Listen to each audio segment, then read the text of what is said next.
far, they hated, they never believe me. Yeah, I would never drop the ball, I know I make it look easy. Yeah, Mayweather with the defense.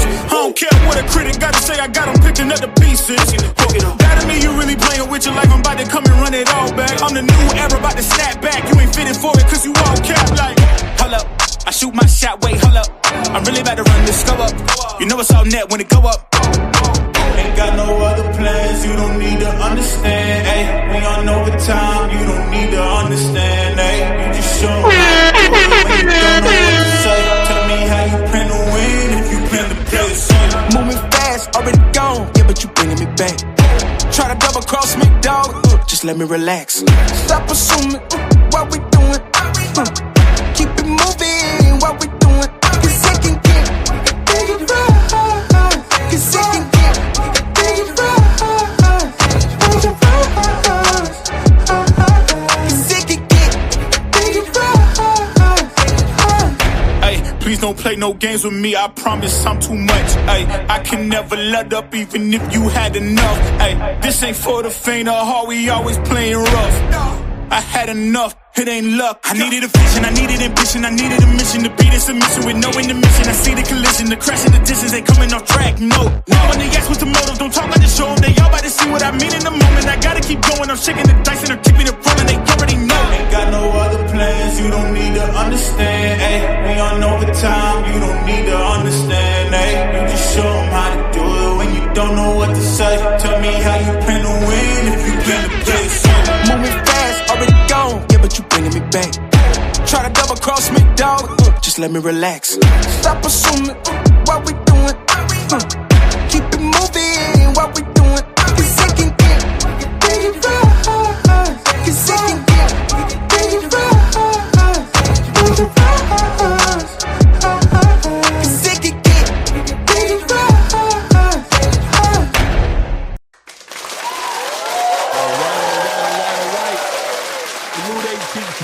What is good? What is good? What is good? What is good? Clap it up one more time. Twice is always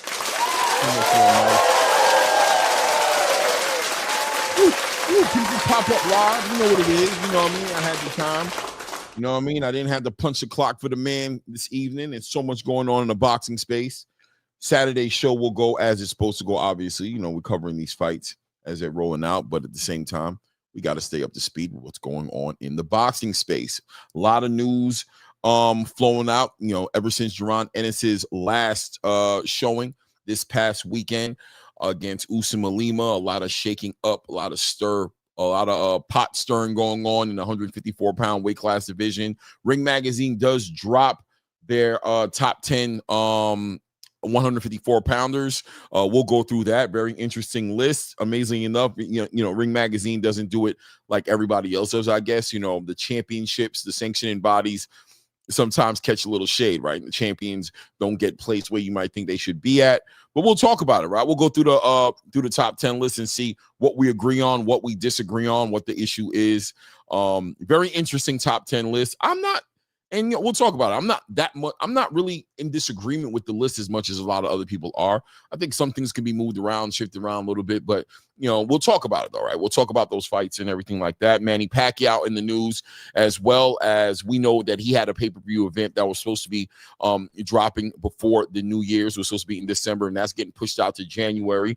Dance partner still in the conversation for Manny Pacquiao. A lot of rumors are circulating that it was going to be Rolly Romero. Now with news coming out that the WBA has decided to go ahead and mandate a title defense for Rolly Romero for the actual number one WBA ranked fighter in what's my guy's name?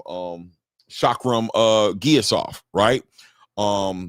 Very interesting fight. I thought that was a fight that I thought was going to happen at one point, but then it looked like they were going to play the politics and get around it. Rolly Romero and Manny Pacquiao were going to rumble over that title, being that Manny just came up with a draw with Mario Barrios for that WBC title. You know how these sanction bodies move and maneuver through the space. They're always trying to put themselves in position to get in the flow of money. Manny Pacquiao probably represents that. But look, it is what it is. They've gone ahead and moved forward, supposedly, and activated this mandated spot for Shakram Giasov against Rolly Romero. That will be a very interesting fight. A new and improved Rolly Romero at 147 pounds. I think, right? A stronger Rolly Romero, a more comfortable, confident looking Rolly Romero. Does he have the skills to really get it in with a Chakram? Chakram, I think, in my opinion, I would say he's a little bit higher on the pedigree. But look, man, a puncher's a puncher and it's dangerous all the time, right? So we'll talk about Manny Pacquiao, potential opponents. Teofimo Lopez in the same conversation now, as Teofimo Lopez hints towards potentially entertaining an opportunity to fight against a Manny Pacquiao if that opportunity presented itself. I don't know if that opportunity necessarily is presenting itself, but I can see that the space is shaking up a little bit about that, being that Teofimo has been a very wishy-washy type of negotiator in the past couple of years, has earned himself a reputation in that kind of conversation. So is the Teofimo Lopez and Shakur Stevenson fight under heat? Is there a possibility that this fight might not happen off the strength of that? I mean, maybe, I guess, right? I don't know. I mean, is it a bigger fight? If you can get a Manny Pacquiao on your resume, I don't know. I mean, it's not like it's a prime Manny Pacquiao, but if there's more money in it, hey, man, it's prize fighting at the end of the day. We're in the midst of seeing the biggest fights happen that aren't the biggest fights, right? We're getting ready to see Gervonta Tank Davis and Jake Paul fight for a lot of money on the table, but is that the biggest fight that could be made? Probably not, but it's getting the attention, right? So at the end of the day, can we fault Teofimo Lopez if he does entertain that? Probably not all the way. But what does Shakur do if that's not going to be the fight? We'll talk about that as well. If it's not going to be Teofimo Lopez, then what direction does Shakur Stevenson go in? Because I'm sure he's still looking to be active in early 2026. And what opponents are out there for him that makes sense now, right? Lamont Roach would have been a legitimate opponent, but Lamont Roach locked in with Isak Pitbull Cruz in December. So we'll talk about that as well. Rumors are circulating in the space also that Moses Itama was in negotiations of potentially fighting what the WBA may have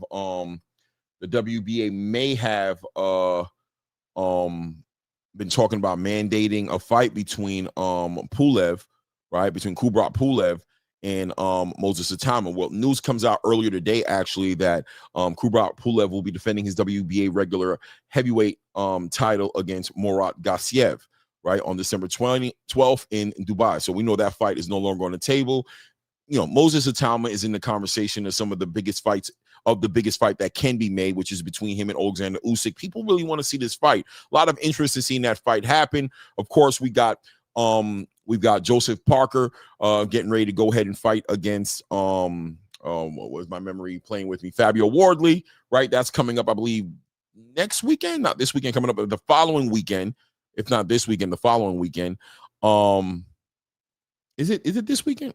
Listen, man, I'm so all over the place. So many fights happening. But that fight is happening next. Joseph Parker, naturally, the one in line that people feel like should be fighting against Alexander Usyk. We know Usyk took the rest of 2025 off and hasn't announced any dates for 2026 yet. But you'd expect that the undisputed champion, Alexander Usyk, would either be defending his titles or retiring or doing something. So we still got to hear from Alexander Usyk. But Moses Itama, a fighter that a lot of people think just off the eye test should get an opportunity. Well, not get an opportunity, might be the best candidate to beat Alexander Usyk, right?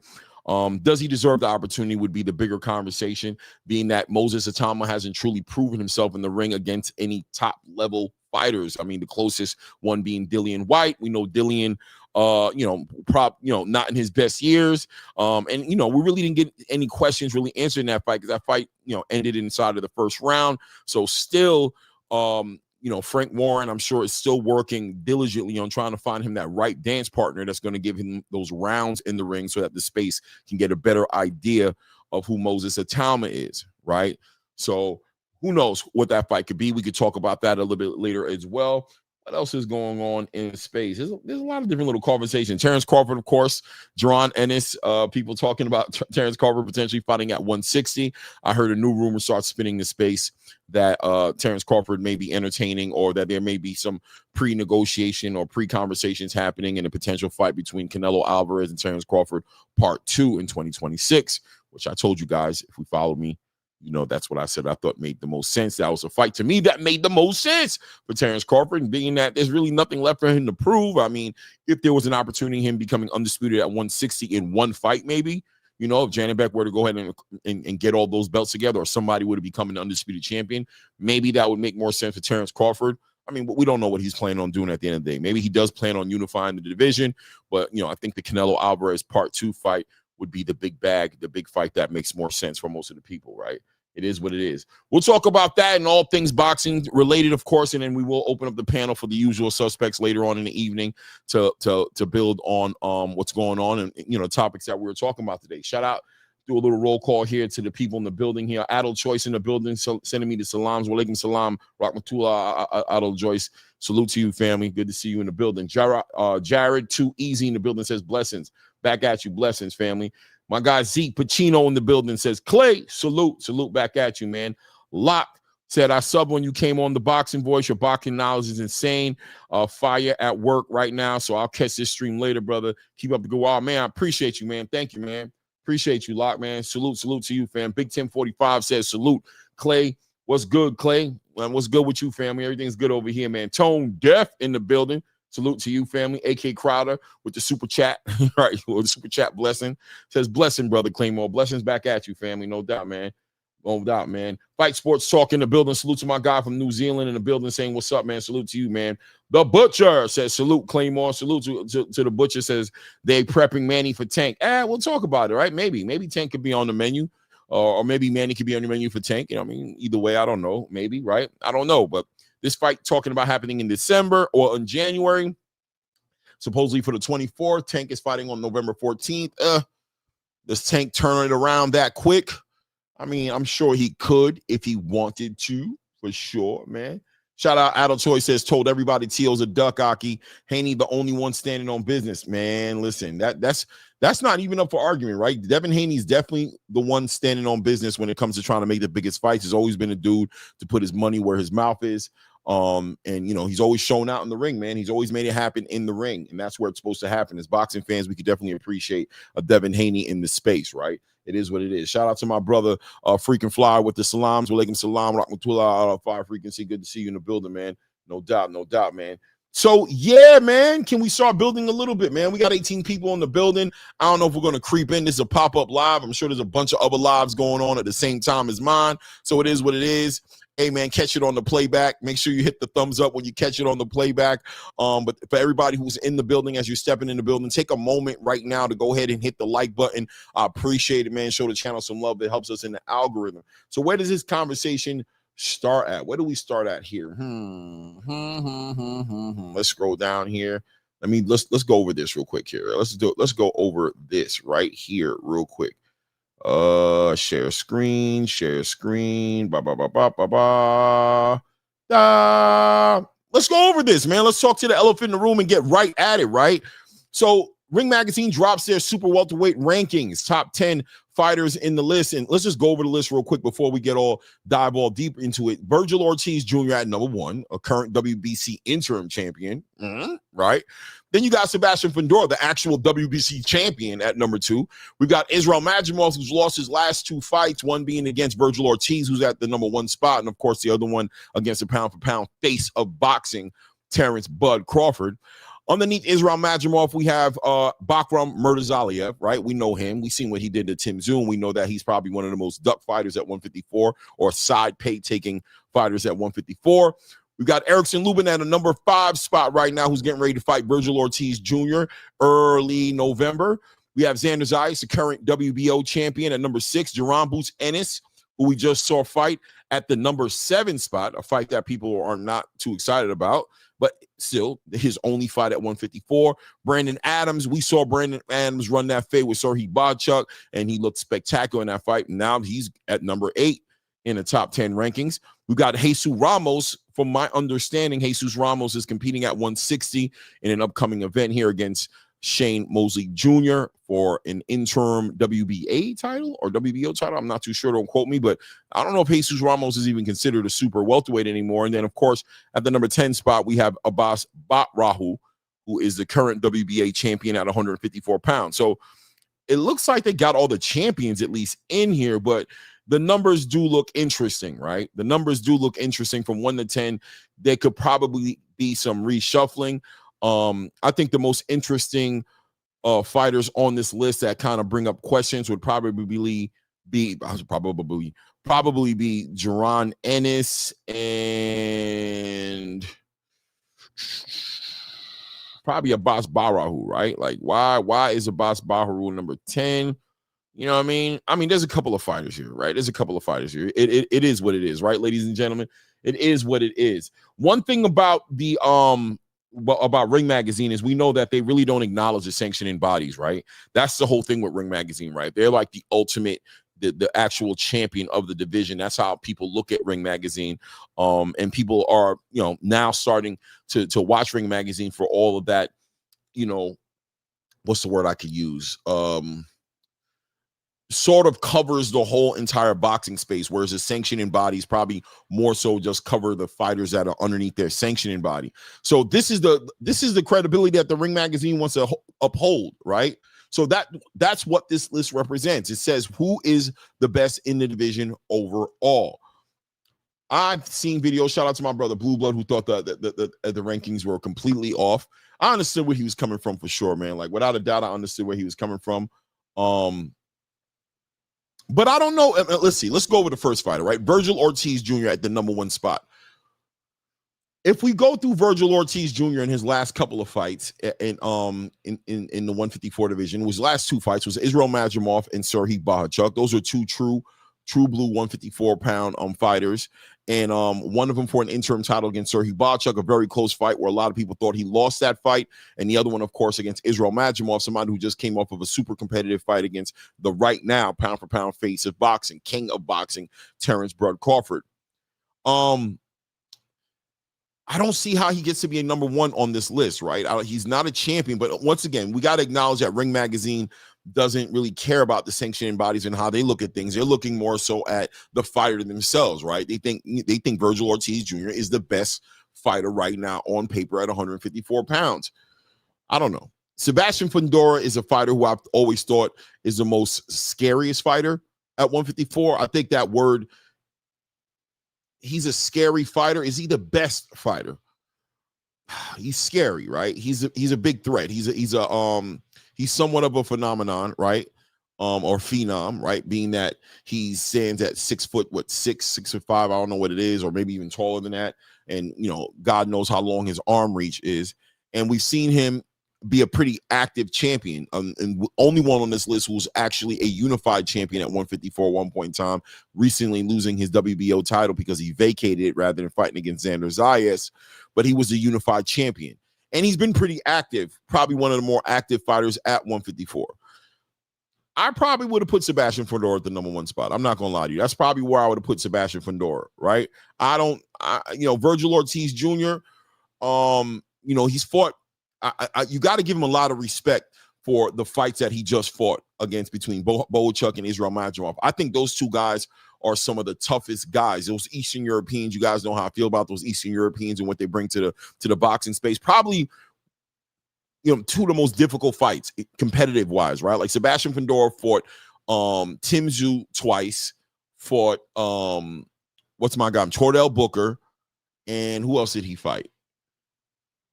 Is that about it? Chordell Booker and Tim Tszyu twice. Tim Tszyu, the first time he fought him, Tim Tszyu didn't get a chance to prepare, and we know how bloody that got with that elbow that hit Tim Tszyu with. And we know a lot of people walked away from that fight feeling like Tim Tszyu won that fight, as close as that fight was. But he ended up walking away with that victory. Then he makes a comeback after taking about a year and some change off out of boxing, trying to negotiate with Errol Spence Jr. That didn't go through. He gets a tune-up fight with Chordell Booker and gets him out of there. Who's Chordell Booker, right? He's kind of like a Usama Lima to a degree, right? Like a tune-up fight. And Chordell walked in the ring like 5'10", 5'9". I don't know how tall he was, but it seemed like a mismatched fight, and he pretty much got him out there pretty quickly. Then we thought we were going to see Sebastian Fundora. We didn't know who we actually were going to see Sebastian Fundora against, right? At the time, Tim Tszyu was making his return back into the space. He had just got himself a victory. Keep in mind, he took a bad loss against Murtazaliev, so he got his return fight. I can't remember what the gentleman's name was who he fought, but he pulled him up in weight. It was a good fight in New Zealand, right? He stopped the guy or took, I don't know what ended up happening in that fight. Can't remember all the way, right? But ultimately, it ended up being Sebastian Fundora and Tim Tszyu to run it back.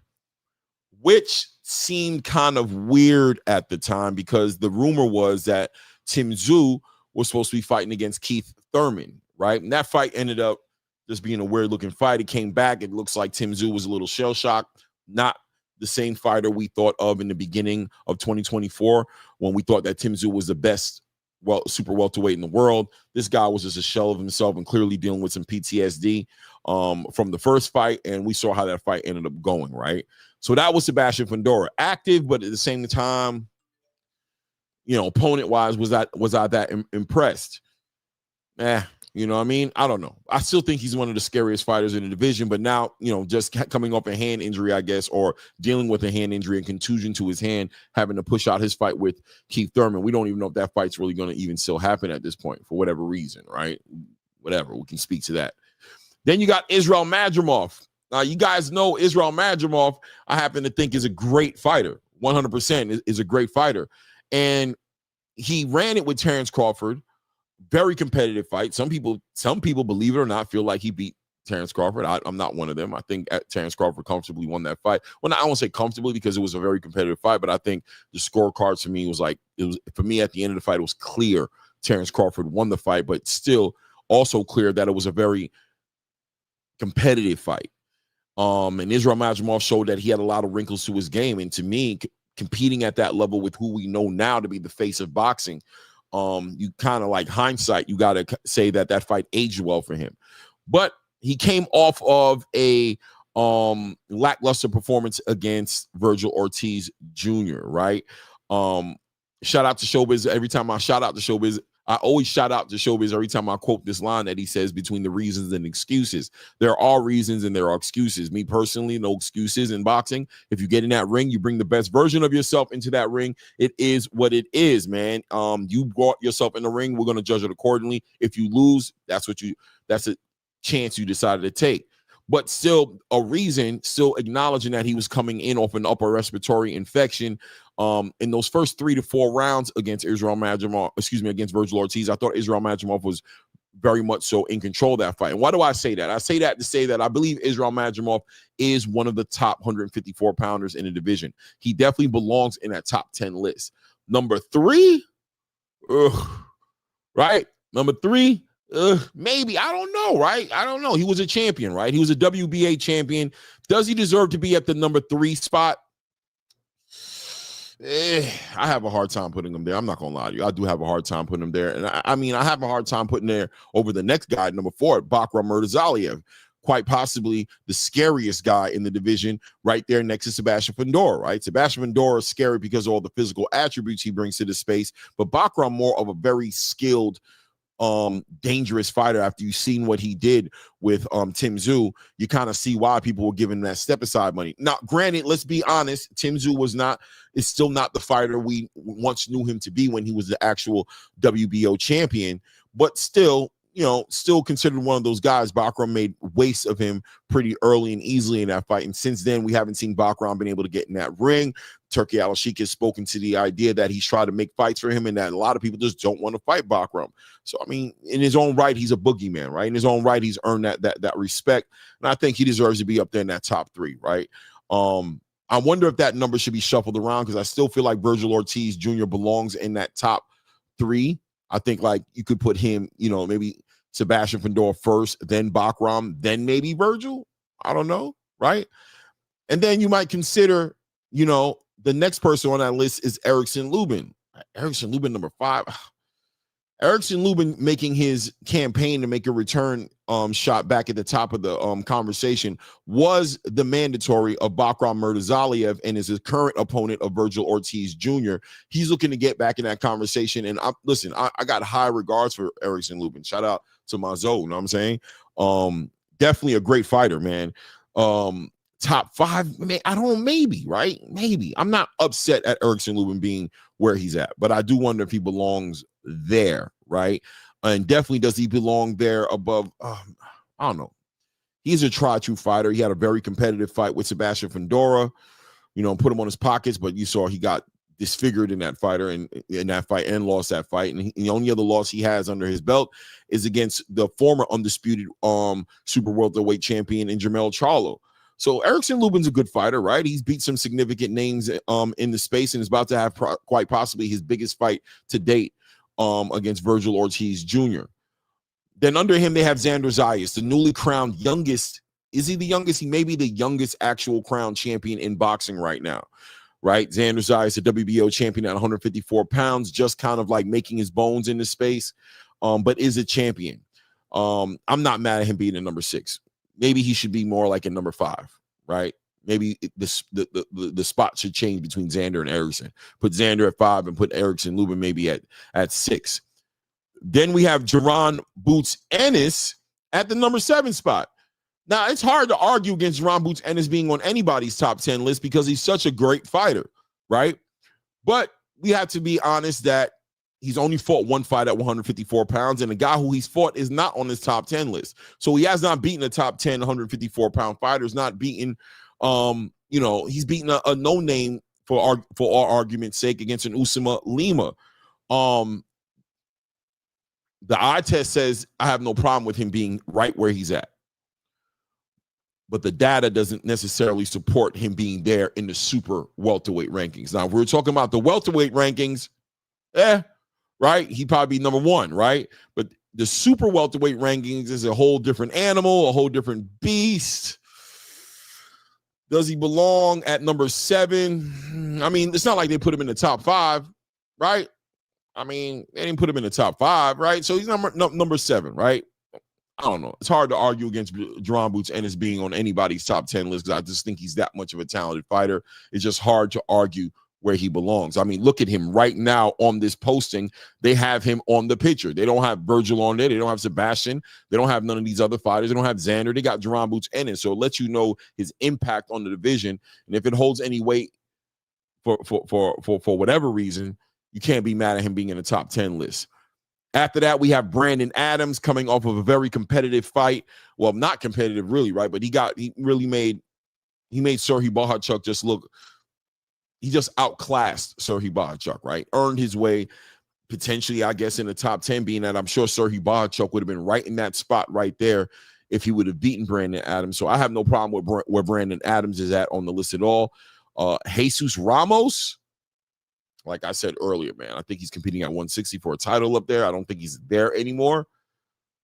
So I don't know why he's on the list at all. I mean, I think it's pretty, unless he's just going up there to collect a title up there and then come, I don't know, but whatever. And Abbas Baharu, newly crowned WBA champion, just took out Yoenis Telez in his last fight and become the new WBA champion that was elevated after Terrence Crawford vacated his title. So I'm not upset with the top 10 list. I think there definitely should be some reshuffling on the list, though. I think some people need to go up, some people need to come down. But overall, the top 10 fighters, I think they pretty much hit it on the nail about who is the top 10 fighters in the rankings. I don't know if I would put it in the same order, right? It is what it is. It is what it is. Let's see what's going on in the chat right here. I wasn't looking at it because I was definitely on another page. Check it out. Let me see here. Let's see here. Salute Claymore, Addo. Let's see here. Well, against the line. Tone Dev says, we need a great fight soon. We dry out here. PBC did it again. Playing psych. Yeah, man. It is what it is, man. Mr. Lightning Boxing, salute to you, family. Says salute Clay in the chat. Addo says credit out the window. I don't think the credit goes out the window. Ladies and gentlemen, I don't think credit goes out the window.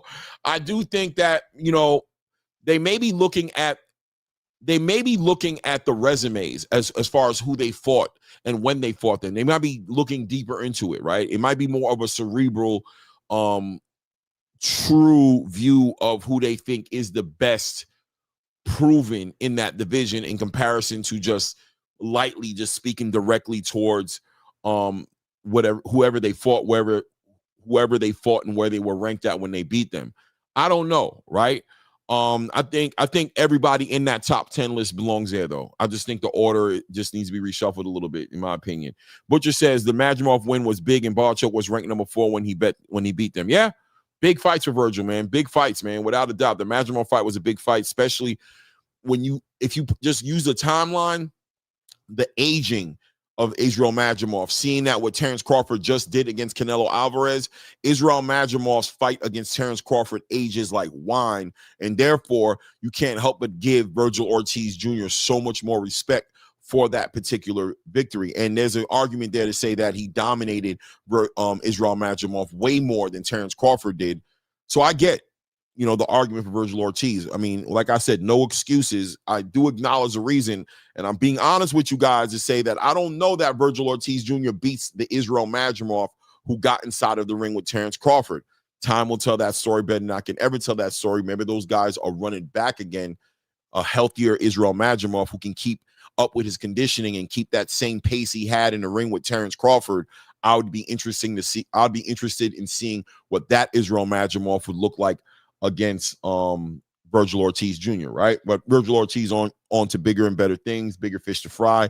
Got a huge fight coming up against Erickson Lubin, and at the end of that fight, we got 2 other big fights, right? That could possibly happen. We have a championship fight that could be on the line between the winner of Sebastian Fedor and Keith Thurman and Virgil, and of course the big fight I think everybody's asking for, which is Virgil against Jerome Boots Ennis. So Madrimov, I'm sure, way in his rearview mirror right now. Madrimov has to earn his way back in that conversation. I'm actually very interested in who Israel Madrimov is going to be trying to fight next. I think that's going to be very interesting, very excited to hear what he plans on doing. I would expect that we probably don't hear from him probably until 2026, but still super interesting. The Butcher says, seem like Ring Magazine go on resume more than name. Yeah, maybe. Butcher, the Butcher, are you saying that you respect the list a little bit more? Do you feel like the list is a little bit more credible and according to the resume more than the name? Isn't that a good thing? I don't know. You know what I mean? I don't know, man. I don't know. Lubin, Fundora beat Lubin for sure, man. The knockout loss might have hurt Fundora 100%. L-Dub says Fundora fought Booker because Spence pulled out of the fight. Spence and Booker are both 5'10". Southpaw makes sense. Yeah. Okay, I got you, L-Dub. You know what I mean? I'm okay with it, but once again, just Tordell Booker, do I rate him in a place to where fighting Fundora is going to make Fundora? Am I rating Tordell Booker to the point to where victory over Tordell Booker does something for Sebastian Fundora's stock? For me personally, no. Right? I don't rate Tordell Booker that way. I understand the circumstances, though. Like I said, he was on a hiatus for about a little over a year, maybe, right? I don't know what the exact dates were and how that lined up, but we know that he had an injury he had to overcome, and then he was in that negotiation with Spence, and the fight ended up not happening. So I have no problem with a quote-unquote tune-up, or like you said, him checking the boxes, being 5'10", being a southpaw. I'm saying, I'm sure that checks some boxes, but ultimately, did it do anything for the resume to the point to where I think like it gave more accolades to Sebastian Fundora than what he had going into the fight? And I don't think it did that for me personally, but it is what it is. It is what it is. Salute to King Brian in the building, man. And salute to you, L-Dub. King Brian says Madrimov should be at 8 coming off 2 losses in a row. Yeah, I think they got him up there high, man. Madrimov is definitely high on that list. I don't see how he's at number 3, but I'll tell you what, though, it goes to show how much respect. And let's speak right to the elephant in the room. This is a Saudi influenced space now, Ring Magazine, right? So it goes to show how much the people at Ring Magazine, whoever runs Ring Magazine, gives a lot of they give a lot of respect to the Eastern European boxing style. And I'm not even mad at it, because I think those guys are really good, and I think Israel Madrimov is really like that. But I do think, shout out to the Butcher who says he's coming off of 2 losses. You know what I mean? Yo, you got to give him an opportunity to fight a more significant fight, make it come back, make it make sense before you take an Israel Madrimov and put him at a number 3 spot on that list, right? I mean, it is what it is. It is what it is. Let's see here. G. Patino says high risk, low reward. I guess about Jerome Boots Ennis. That makes sense. King Brian says, okay, I see how you got the list. Let's see, you got Fundora 1, Boots 2. Okay. Virgil 3. Oh, wow. Bakram 4. I'm not even mad. I'm not mad. Zayas 5. Lubin 6. Baru 7. Jesus. No. Oh, Brandon Adams. 1, 2, 3, 4, 5, 6, 7, 8. 8. Ramos 9. So who's 10? Is 10 Madrimov? Is 10 Madrimov? I guess 10 is Madrimov. I ain't mad at that list. Look, I'm be real with you. That's what I think. Madrimov being at a number 10 spot's not crazy. I think putting him in the top 10 is he definitely belongs in that top 10, but it's hard to put him above any of these other fighters who are winning their fights, right? This guy's coming off of 2 losses. How do we have him at number 3? I don't know. But I'll tell you, if you want me to read deeper into it and speculate deeper into it, I would think that Israel Madrimov's next fight is going to be a significant fight. I would think that Israel Madrimov's next fight could quite possibly be, and I'm just speaking off of the reputation that Turkey's earned with not making tune-ups. If he's paying for the fight, I could see Israel Madrimov definitely being inside that ring with the top 10 fighter. Maybe Israel Madrimov and a Brandon Adams. You know what I mean? A fight like that potentially, or an Israel Madrimov versus I don't know. You know what I mean? Maybe a Bakram. If Bakram's having a hard time making a fight, maybe we could see is there a reason why he's number 3 and number 4 and it's lined up like that? Maybe we could be looking at an Israel Madrimov Bakram fight in the near future and in the early 2026, depending on what Jaron Boots Ennis and the rest of the division has as far as conversations with Bakram is concerned, right? And we'll talk about that more as well, because Bakram has spoken as well on Jaron Boots Ennis and even Virgil Ortiz a little bit, just saying that, these fights were available to be made. And if they were really trying to fight him, or Jaron Ennis was really trying to fight him, he would have fought. No, yeah, sorry. He was talking about Jaron Boots Ennis, not Virgil. That fight could have definitely have happened, right? And I believe Virgil could have made the fight with Bakram as well. I think his father came out and communicated issues with the rehydration clause and things of that nature, and didn't want to fight underneath the IBF rules, or rather that fight be a unification fight rather than fighting with that rehydration clause. But yeah, man, one of the most not sought out fighters in fights to make is the current IBF champion in Bakram Murtazaliev, right? L-Dub says Ramos should be out. Yeah, 100%. He had 2 fights at 116. Is about to fight for a WBC middleweight interim title. It's a WBC. Thank you. Yeah, man, definitely shouldn't be on the list. Jesus Ramos shouldn't be on that list. I agree with you, man. Adel says peeing on my head, telling me it's raining. That's what this list is. I don't know, man. I just think it's the order of the list, Adel, right? Like, I don't know if are you arguing that the people on the list shouldn't be on the list, or is this more specifically focused at from the number 1 to number 10 spot, you'd reshuffle it? Which is where I'm at. That's where I'm at with it, right? I'm like, I don't think the list is in the right order. You know what I'm saying? But everybody on that list, to me, checks the boxes for being in the top 10 conversation, without a doubt, man. L-Dub says Madrimov best win is a loss versus Bud. Nasty. Yeah, man. He has to win a significant fight, L-Dub. Madrimov has to win it. He has to win a significant fight. I believe in Madrimov. I think Madrimov is a very talented fighter, but it's just the eye test for me. I give him a lot of respect, just like you said right here, as far as his best win being against Bud. Is a loss versus Bud. And I agree with that 100%. I think inside of that loss with Terrence Bud Crawford, that guy earned so much respect because he competed with Terrence. And when you, like I said, it's aging like wine based off what Terrence just did with Canelo Alvarez. I give a lot of respect to Madrimov for that win, but he needs a significant win. I could not agree with you more, right? And it is unfortunate because although I'm in agreement with him being on his top 10 list, I understand where you're coming from when you're saying nasty. Maybe you're probably just saying it more because he's at the number 3 spot, not top 10. But I think he's a great fighter, man. But does he belong at number 3? No. L-Dub, what do you think about Madrimov versus Murtazaliev? What do you think about the chances of a fight like that happening potentially? You know what I mean? Why would they put Israel Madrimov at the number 3 spot, right? Why would Ring Magazine put him there? I mean, we could dismiss it with just the dirty politics of boxing. We can get into that conversation and make it to where it's just the dirty politics of boxing. Or if the execs at Ring Magazine really see Madrimov that way, if they really rate him that way and they put him one step above Madrimov, against Murtazaliev, the current IBF champion, what is that really saying? And what's the chances of us potentially seeing a fight like that getting made? I don't know, right? Let's see here. Madrimov is out recovering from MCL knee surgery. Okay, no doubt, L-Dubs. That's like I said, I don't think we was going to hear from him until 2026. Shout out to my guy, BVO Sports TV in the building. Salute, BVO was good, family. He says the list was terrible. Yeah, man. I mean, listen, man.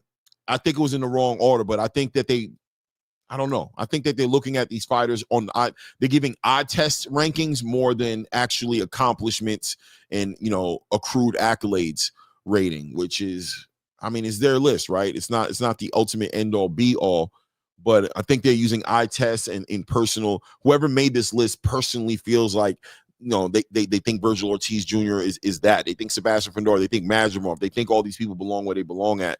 I don't know if this list was really data driven as much as it probably should have been.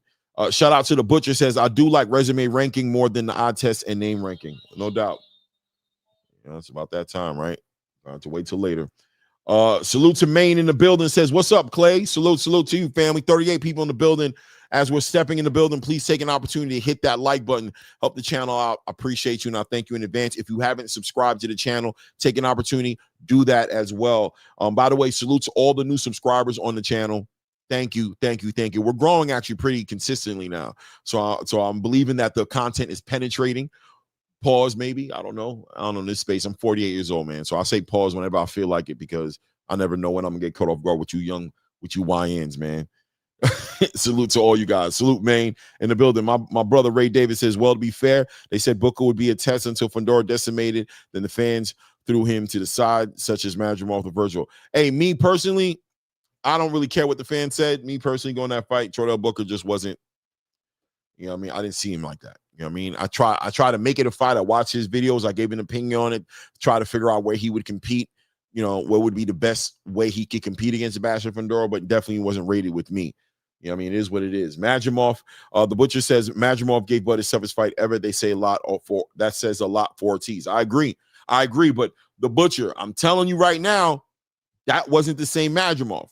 Although that helps on paper, Virgil Ortiz's win over Madrimov does age better because of Terrence Crawford's performance against Canelo Alvarez. But I'm telling you, Madrimov was coming off of pneumonia, of upper respiratory infection. Remember, he had to pull out of that Bohachuk fight that he was scheduled to fight like 2 months before that, right? So he was recovering from that.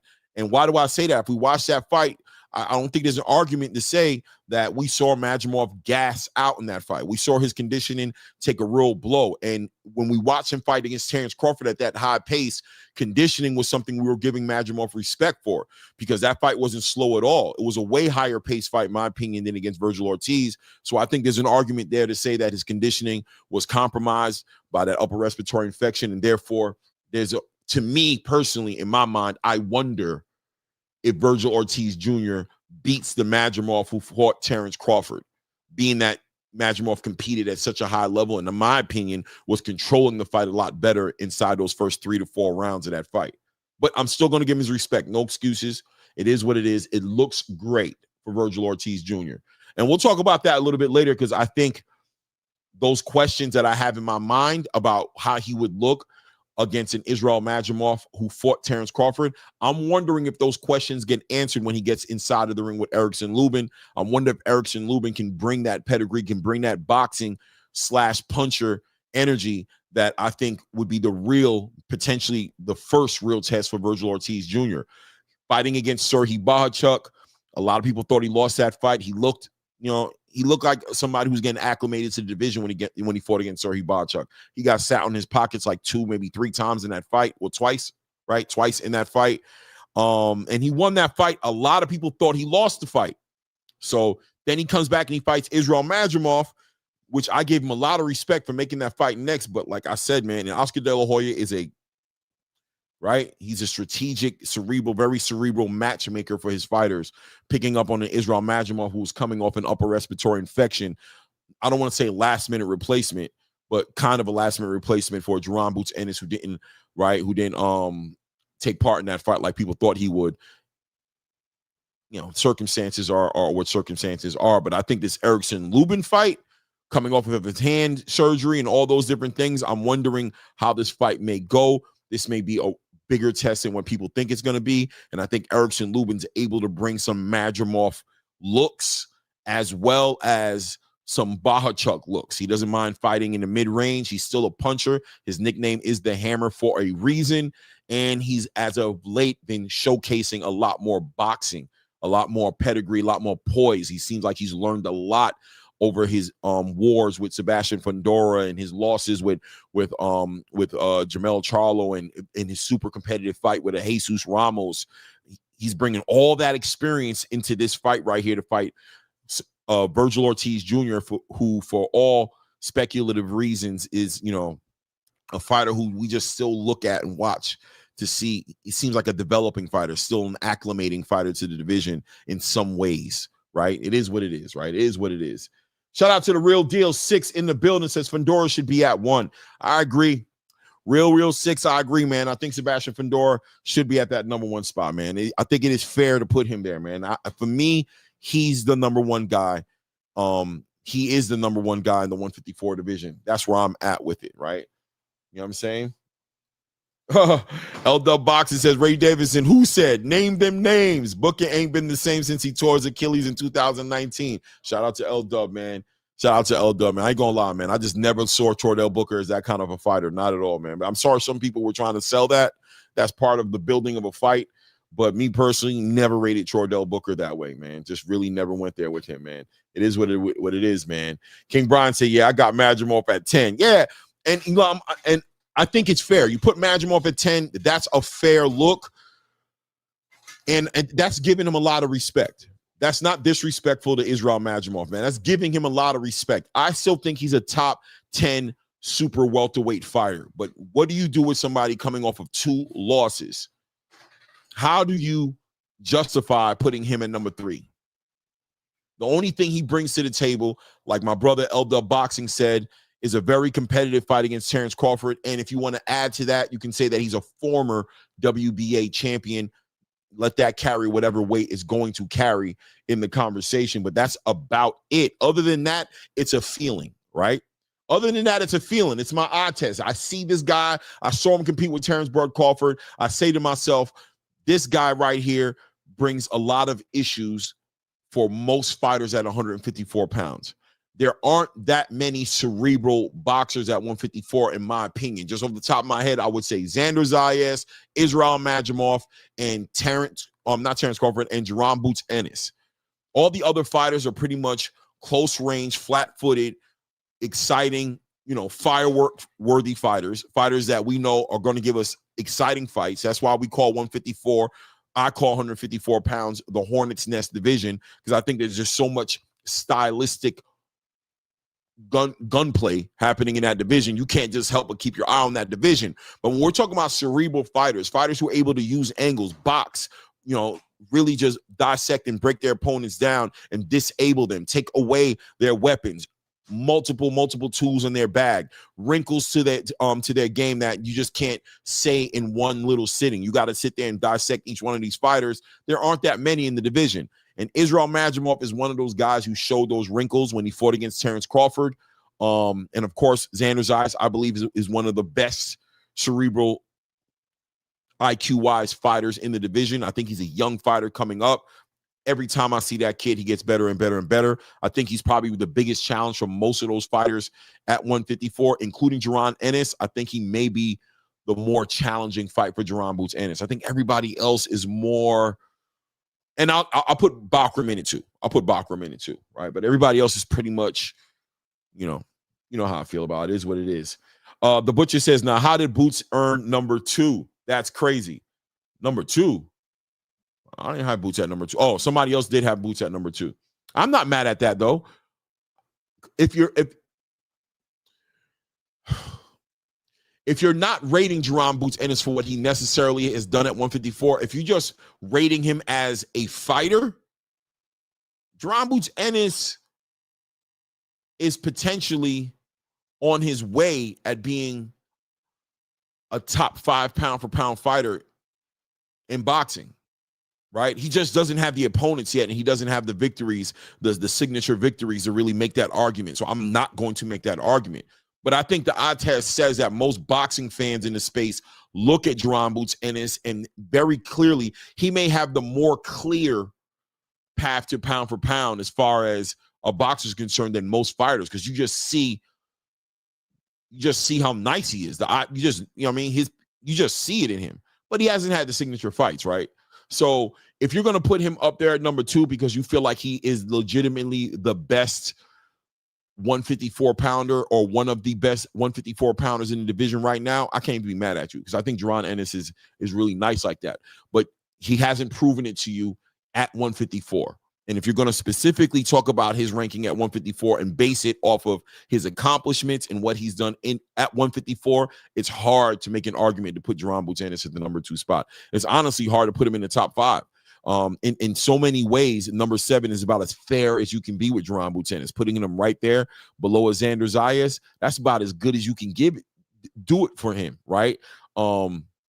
Without it being diabolical. Number 2 is just not, it's hard to argue it being there if you're basing it off of what he's done in that division. It is what it is, right? My brother Adeltoy says, when the bag create the list, this is what it looks like. Yeah, I understand. I ain't mad at you, Adel. I ain't mad at you at all, family. I think it's fair play, and a fair criticism, man. It just is what it is, right? But I'd ask you this though, Adel, what does the bag get in making a list like this? Is there some favoritism in here? Maybe this is personally who the bag likes and who he thinks the best is. I think this list represents somebody's genuine feeling about what they think about is going on in the super welterweight division. I don't think there's no politics being played in this list. I think this is somebody's genuine perspective on who they believe the top 10 fighters are in the super welterweight division in the order they think it's in. I just happen to disagree with the order, but I'm good with the list though, with the fighters on there. Let's see. L-Dub says Bachar versus Kelly Purse bid is scheduled for 10/21. No doubt. I'm aware of that. I'm definitely aware of that. Dub, do you think they're trying to make that fight before the end of the year, or are they trying to do this for early 2026? Shout out to L-Dub in the building, man. Real 6 says, if Lubin beats Virgil, where does Lubin go? Yeah, above. Oh, crazy. I see what you're saying. Crazy. Yeah, right? If you're going to put Virgil Ortiz at number 1 and Erickson Lubin beats him, where do you put Erickson Lubin? Does he end up a little still below Virgil Ortiz? And does Virgil Ortiz go down 6 spots just off of 1 loss? Is that what ends up happening? I don't know, man. That was a good question, though. I like that, man. That was a good question. Shout out to my guy, Real 6 in the building. Oh, there he is. Got my guy in the building here. Shout out to my dude here. Oh, hold on. Bro. There we go. I'm trying to get to it. There we go. Let's go. My guy here, Reyes Boxing in the building. Reyes, what's good with you, family? What's good? Hey, man. Lots of boxing's on fire, bro. Boxing's on fire. For you guys who are hardcore, and if you're listening to this right now, I'm assuming you are hardcore because Thursday night football is about to start, and yet you're here building with the building with ATP Combat Media. Tomorrow 9 a.m. on the Zone for free is the Littard the Conwell versus Littard fight, the Matchroom boxing. And again, you have to understand what's going on across the Atlantic, because boxing is global now, as you can see from that list. So I heard you were talking about the list. What do you think about the list? I mean, look, man, what do I always say on this show? We don't know what we don't know. Right. If you're going off of who's had the hardest fights, let's call it in the last 4 fights and won them at 154, then I can understand why Virgil Ortiz is up there, because he has fought the hardest opponents, right? Even though technically, because I think this is partly also the Ring magazine making a statement that you don't have to be the WBA or the WBC or the IBF or the WBO in order for us to believe you're the best. You just have to prove it to us, Ring magazine. So I think that on top of, Virgil went through sort of like a perceived murderer's row of 154. Somewhat of a gauntlet of adversity, and was able to triumphantly take his victories. I mean, listen, it was a fight of the year candidate. You can't take that away from him as far as the fight with Bohachuk, right? Whether you think he won or lost, on paper he won, and I understand there's an argument on either side of the conversation, right? There's an argument for Bohachuk being the winner of that fight, but I don't think there's an argument for, at a minimum, that man showed hella heart, went 12 hard rounds with one of the best super welterweights at that time in the division, and now, heading into being one fight, shy of becoming a champion.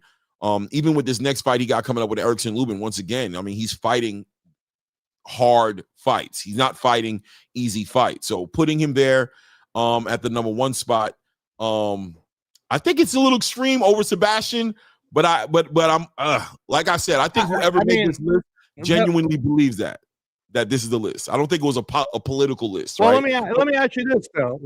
No. Well, I don't know about politics more than, I mean, like, okay, let's go ahead. I mean, if we were doing a debate on this, why are you so dead set on Sebastian Fundora being number 1? Because if we're being honest, who has he beaten? Tim Tszyu. Beat him twice, and now we've come to find out how good Tim Tszyu really is when it comes into this ranking system. So really, this is the whole point about we don't know what we don't know. But is it because he's 6'6", 6'5"? Is it because who else has he beaten? I mean, he beat Erickson Lubin, but Erickson Lubin gave him a really tough time. He lost to Brian Mendoza, bro, who's not even ranked. So why would someone like me, convince me why Sebastian Fundora could be number 1 over Virgil Ortiz, who's undefeated? I think 2 things specifically. Number 1, I'm going to say that I think he's the most awkward, dangerous fighter in the division. I think he's just awkward and dangerous. He's a southpaw. He's very tall, has a very long reach. He's getting better each fight. You've seen him use that reach a lot more. And I just think he's also the only guy on that list who was a unified champion in the division. Granted, he vacated the WBO title to take a fight with Tim Tszyu, which I don't understand at all. I credit that to Samson Leakowitz. Salute to Samson Leakowitz. No offense, nothing personal. I just don't like the way I've seen him move with his fighters as of lately in the last year. I don't appreciate it. You know what I'm saying? And I think him vacating that WBO title was diabolical. I think he should have took that fight with Xander Zayas. But that being said, I think there's an argument there for Sebastian Fundora to be at the number 1 spot. He is the champion I think there's an argument there to say that he really is the unified champion in that division. Nobody took anything from him. Outside of that, nothing too much more than that, right? Like, I'm not super impressed with Sebastian Fundora to say that he's like this phenom, but I'm just saying that, I think he's earned it by getting his unification and defending his titles, right? He defended it. At best, with the argument you made, at best, man, because I guess he was a unified champ when he took it away from Tim Tszyu in a controversial first fight. At best, bro, Sebastian Fundora might be, I don't know, number 3. I mean, you could. So you don't think he deserves to be in a number 2 no, spot? bro, not at all. I told you what Boots Enos is going to do to him. I mean, what he's going to do versus what he's done to him. I want it on record so that, when people are, Angelo's being, he's too high on Boots. Boots Enos will knock him out. It won't even be close. And everybody's going to go, oh my God, Sebastian Fundora. I can't believe it. No, Boots is going to kill him, bro. Boots is going to. And okay, in fact, but here we go. We're going into the realm of the unknown, right? We're not dealing with what's on the table, right? We're not dealing with what's on the table. Exactly. And what's on the table is Sebastian Fundora lost to Brian Mendoza, who's not even ranked. Right. And it wasn't even a title fight. His one great victory was beating Tim Tszyu in an extremely controversial, bloody mess. Right. And then Tim Tszyu decides to go ahead and fight the real champion of this division, which is Bakram. Bakram destroys him. So what version of Tim Tszyu did we really get against Sebastian Fundora the second time around? And you couple that, and all of a sudden we're proclaiming him better than Virgil Ortiz, who went through a gauntlet of people. Hell no, bro. Sebastian Fundora for me right now. Okay. Look, Let's not would you go agree? like Would you it's not agree though? Would you agree that Virgil Ortiz had the harder fights? yes, right? Yes. Harder fights. Okay. So definitely number one. Okay. Fundura, I mean, again, you like you said, Look, we don't know, Virgil but Ortiz I don't personally. I don't have Virgil him up Ortiz that high. Me personally, I don't thought have he him was up a that number high. one. I told him he was a number one fighter at 154. This is before Boots went in there. This is right after his fight with Madrimov. And I told him, Virgil, if you're watching this, you looking at me like, yeah, I'm waiting on you to say that because I probably haven't said it enough, being that with everything that's been going on. But I told him personally, I said, yo, to me, you're the number one guy at 154 right now. I said, you just don't have the belt. You're like 50 Cent says, you're the underground king who just ain't been crowned. You know what I'm saying? You just need a belt to solidify it for me. Right. Granted, with the introduction of Jerome Boots Ennis, I do think Ennis is going to take that. I think he's going to beat him, right? But the unknown thing, right? The unknown thing is the unknown thing. We don't know. They haven't fought each other yet. Virgil being at the number one spot is interesting to me because he doesn't have a title. I mean, that interim title doesn't get the respect that I think people would like to give it to him. And his two fights, for me personally, just as somebody who loves boxing, I got my arguments for those fights. The Bahachuk fight, there's a real argument. I'm talking about every time I watch that fight, I go in a different direction. Every time I watch that fight, I go, I think I got to give it to Bahachuk. Then when I watch that fight about 4 or 5 times. And I'm like, yeah, I see how Virgil kind of squeezed that one out. Then I go back and I watch it again, and I'm back in the same position. And Madrimov, that man had an upper respiratory infection, bro. I'm telling you, I don't know Virgil Ortiz beats the Madrimov who fought Terrence Crawford. His conditioning was extra foul, nasty work. He wasn't the same fighter. He was compromised. And not only do I believe that's what it was, but Madrimov later on said that's what it was, right? And I'm like, see, I told you, I knew I wasn't crazy. I knew his conditioning was compromised. But fine, I give him those victories. There's no excuses in boxing. Reasons are reasons. Excuses don't exist in boxing. He does have the better fighter, but now he's about to fight Erickson Lubin. And shout out, I can't remember who just said it. I think it might have been the Butcher. I don't want to give the credit to somebody else, but the question, no, it was Real Deal. It was Real 6 right here who says, where is it at? He goes, I'm not going to look for it. He says, what happens if Erickson Lubin beats Virgil Ortiz Jr.? Does he become number one now? How does that look now? Yeah, you know I mean, shit, bro. But I mean, like that's what I'm saying about if we're talking about this particular list, right? We can pick the list apart because honestly, for example, like they have Xander up at 6, and I love Xander. But if you're grading this on talent, then sure, you could put him at 6.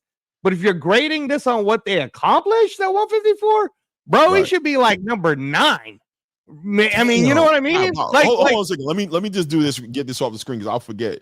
The Butcher, shout out the $5, man, says, can we get 5 more people to follow up for support of Clay? Let's go. No doubt, man. Yo, salute to everybody in the building. Thank you, the Butcher. Yeah, man. Feel free, you know what I mean? Match the Butcher. Throw some, you know what I mean? Throw some color in that chat. I appreciate all of you. Thank you, man. Thank you to the Butcher, man.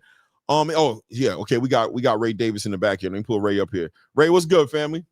Chilling. What's up, Ray? Angelo? What's going on? Listen, I have to disagree with you wholeheartedly, Angelo. I actually agree with Clay. I was trying to get Fedora on. being number 1? Fedora should be number 1. Oh my gosh! Go ahead, Ray. I'm going to tell you. I'm going to tell you why. Ray. I'm going to tell you why. First of all, he's the career 154 pounder, right? He's fought pretty much everybody except for Charlo in that division. He showed that he was dominant not only in the first fight, which was close with Tim Tszyu, but he doubled down on it and beat him convincingly. Made the man quit. He beat Lubin. Yes, that was a tough fight, but he beat Lubin, and Lubin was a strong young fighter at the time. He got knocked out by Brian Mendoza, but that was a battle to the end, right? That wasn't like, okay, I'm going in there. He just made the mistake of getting clipped. It happens. I mean, if we're discounting fighters because of a loss, that doesn't give a lot of fighters of our heroes of boxing a significant place in history, right? So we got to give him talent for even doing that. Then on top of everything, he has the defenses. He held 2 titles. He's probably on. He's actually the longest reigning champion in the division, and he won his title in the ring. He wasn't handed the belt. So right there, he's probably the face of 154. I think second, in my opinion, would be Bachram. I think Bachram is definitely the second because he's obviously a champion. Nobody wants to face. Wait. I Let's mean, not go all the way down the list yet, oh, right? good. Oh, okay, Don't yeah. So don't we'll go stick there, with that. but We'll stick with don't go that. there. No, But because just to I say want that, to respond to Ray here. All all right, right, let me just add this. Let me piggyback Ray so you can respond to us both, right? Because I'm on the same Yeah, page as Ray, right? So you're going at both of us at this point. You're about to get jumped on here. You know all we love right. you, but yeah, it is what it's three of us. Very rarely it can't be even, right? It is what it is. Somebody gonna get jumped.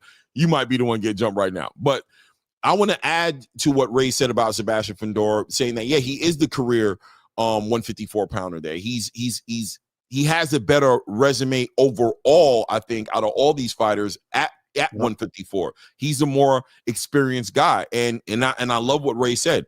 The face of 154, there's a legitimate argument right now. You know, is there even an argument, some might say? Sebastian Fundora is the face of 154-pound division. He is the end-all, be-all, right? Like, it's not Jaron. It's not Virgil's not the face of 154. Israel, Bachram, Ergson, Lubin, Xander, Jesus Ramos, Abbas. None of these guys. Brandon Adams just came out of nowhere, made it on the list off the strength of taking somebody potentially off that top 10 list in Serhii Bahachuk. Yeah, Sebastian Fundora. Virgil Ortiz is a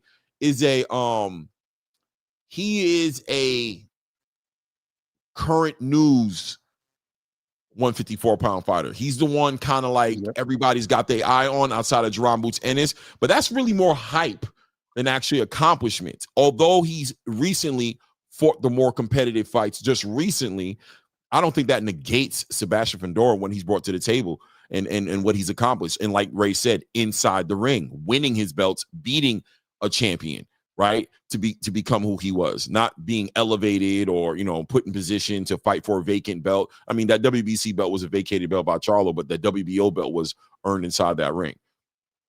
But go ahead. right.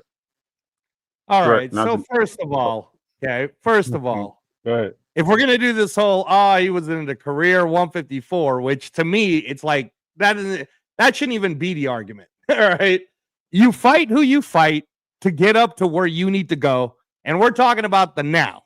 Okay. So as of right now, today, okay, when you talk about Sebastian Fundora, and I'm gonna go with you first, Ray, you're like, well, he fought the hardest competition. Well, let's take a look, shall we?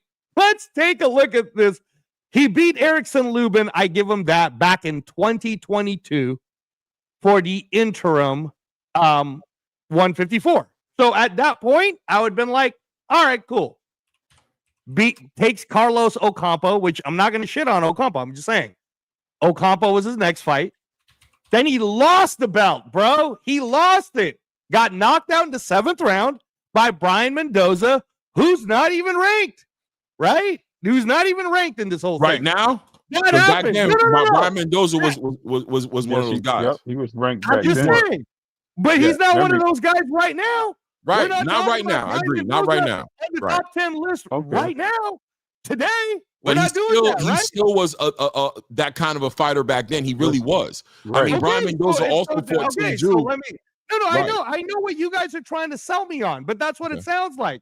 It's like you guys are selling me this barbecue that isn't really high grade meat. It's like, I get it, man. Pause. You're putting this nice ass sauce on it, like I'm supposed to like it. But at the end of the day, I know the difference between quality meat and not so quality meat. And this guy, Sebastian Fundora, That's just crazy, bro. Yes, it is. Yo. Not shout out to Adam Troy says Fundora. Hold on a second, real quick. You gotta let me respond. I am. I just want to Doing super chat. Adam Choice, Fundora at second. Salute to Adam Choice. Go ahead, my bad. Go ahead, bro. I just want to get off the screen. All right. You guys gotta let me cook the whole way. All right. You can't be interrupting me when I'm telling you losing to Brian Mendoza, and I'm sure a lot of the chat agree with me on this. If you got knocked the F out at 154, right away, you're not number one for damn sure. You got knocked out.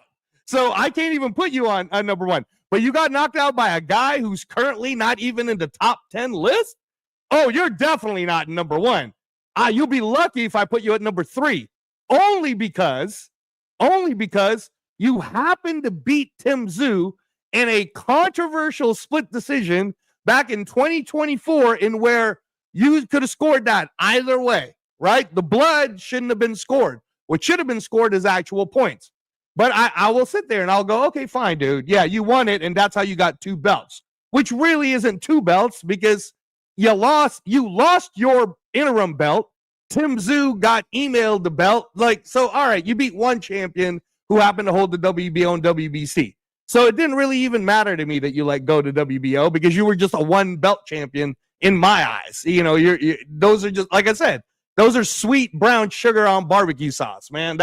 That's still not telling me that the meat is good. Then you're going to try to tell me, Ray, that his great wins at 154 is knocking out Chordale Booker, in 2025? And then he gets a second fight with Tim Tszyu in where he knocks him out. These are his 3 fights currently as a champion. Currently as the champ, his 3 fights have been Tim Tszyu, Chordale Booker, and then Tim Tszyu again. Now, what do I don't want to call Tim Tszyu like he's a washed fighter or any of that. But I will have to admit that after Tim Tszyu got destroyed by Bakrov, things looked a lot different, right? And then Tim Tszyu's now like training with other people and he's trying to recreate himself.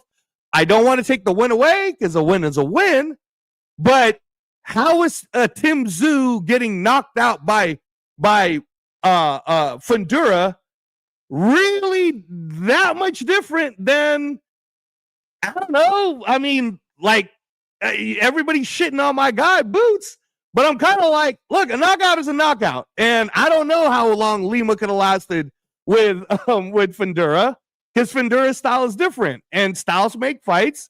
So if we're just gonna go off of what we're seeing with our eyes and resume, based on this list, yeah, man, he lost to Brian Mendoza, and so far all he's fought is Tim Tszyu twice and Chordale Booker. That is definitely not good enough to have him above Virgil Ortiz. Now, Virgil Ortiz, on the other hand, okay, like it or not, beat Madrimov.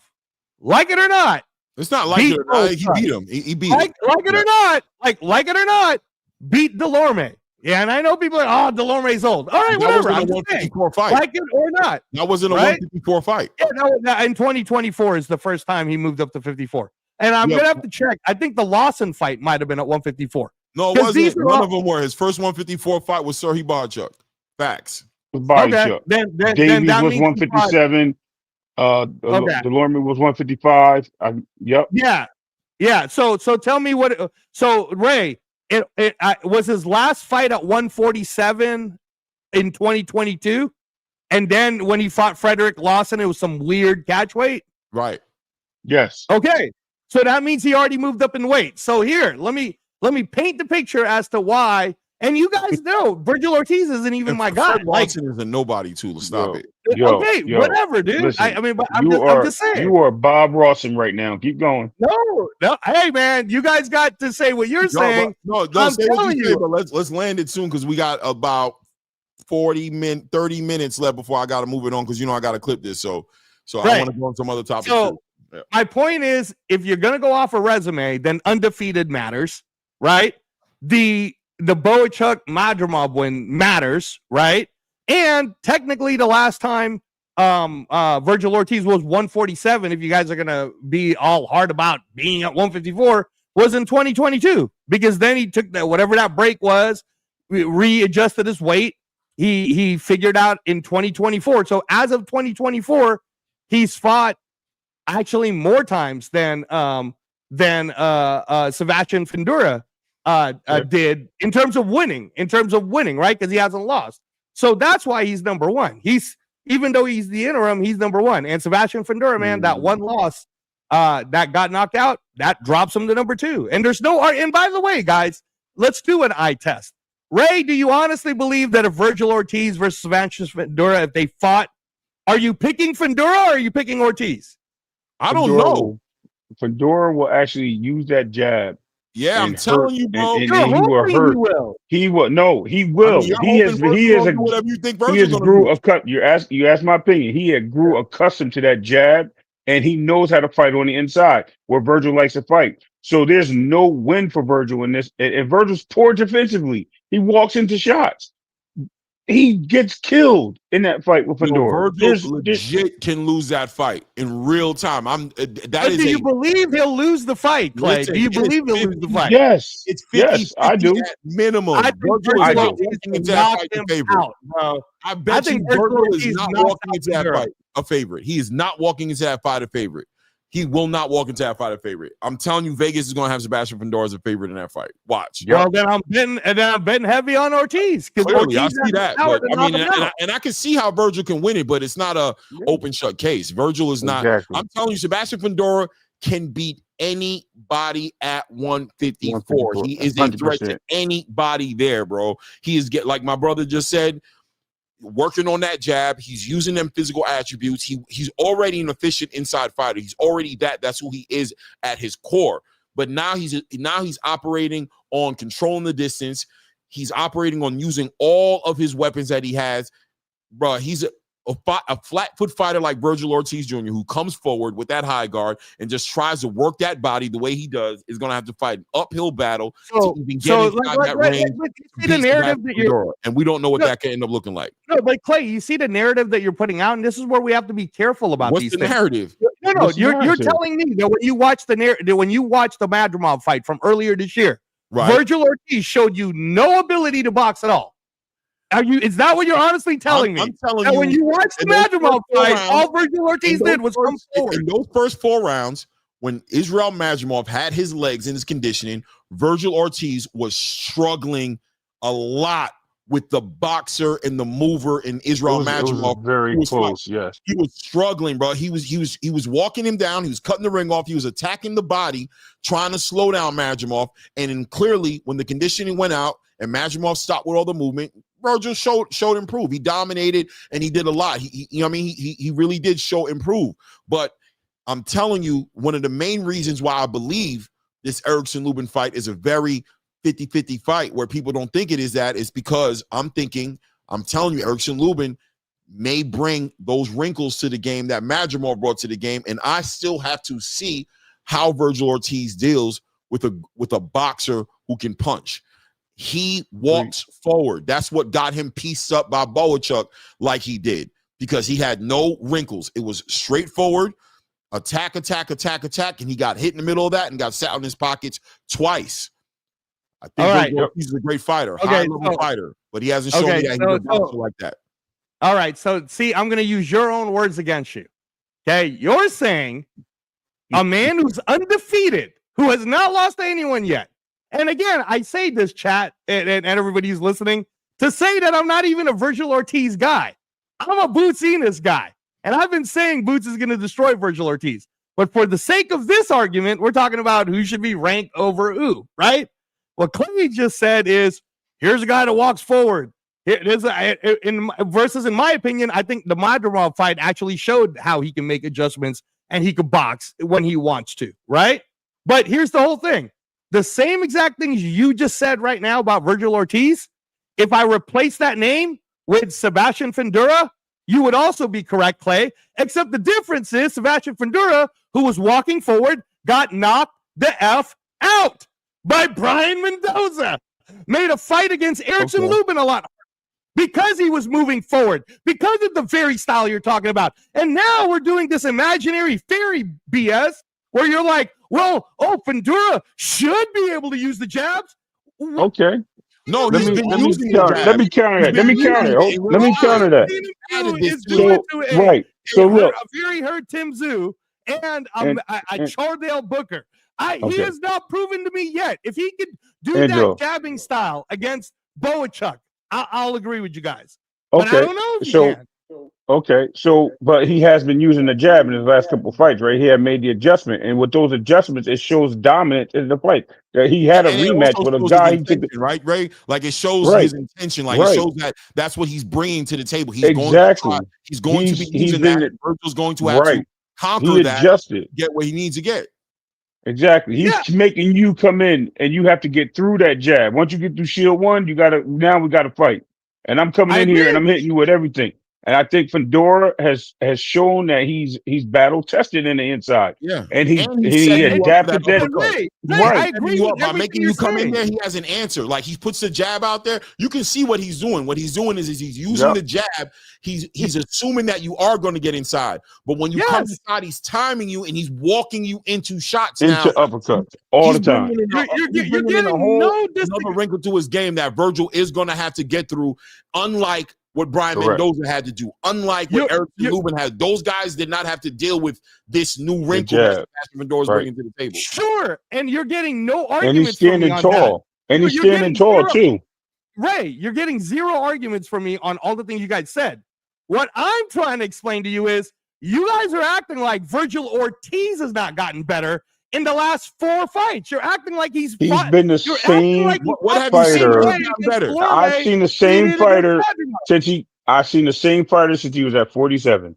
Thank you. He's been the bigger, stronger fighter. He's been walking down this competition, and he showed when Chuck, who was the same type fighter, similar skill set, and just as much power, sat him down. He struggled and he looked confused. When he looked confused, he had, you know what I mean? He rose to the occasion. He won the fight. He kept battling and won it. Whatever the case may be. But at the end of the day, real quick, I also want to say this, right? This fight here against Erickson Lubin is the litmus test to see what he's learned. Yes. You have not seen him 100%.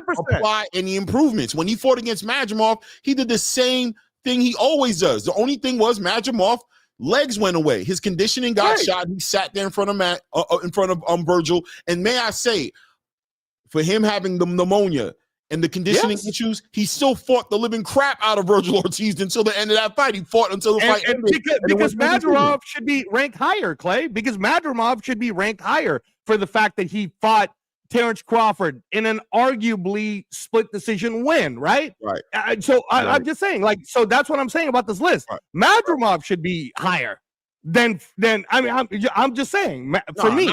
Right? Now, here's the thing: a loss is a loss, and a win is a win. Right.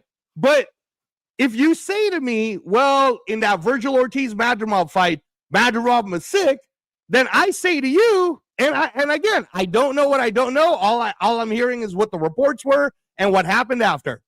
Apparently, Virgil Ortiz's hands were jacked up when he fought Bochuk. So you took a guy in Virgil Ortiz who had a jacked up hand fighting against one of the best 154 during that time. Right. And he won the fight. So how do you take that away from him? How do you I'm not taking nothing away from him. I'm saying, I mean, the argument isn't is Virgil Ortiz belong in the top 10. The argument is if he belongs at the number 1 spot.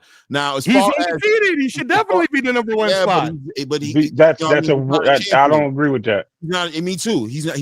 People can be undefeated all the time. And in the Bohachuk fight, it wasn't his hands that was an issue. It was him not getting hit in his face. It was him standing there brawling instead of boxing, instead of making some separation in the fight. He wasn't able to do it. He just ultimately willed himself into a victory. And I give him all his respect in the fight. Like I said, you can't take away at a minimum that was a fight of the year candidate. It takes 2 to play that game to make the fight is what it is. Like Virgil gets all the credit in the world for that, right?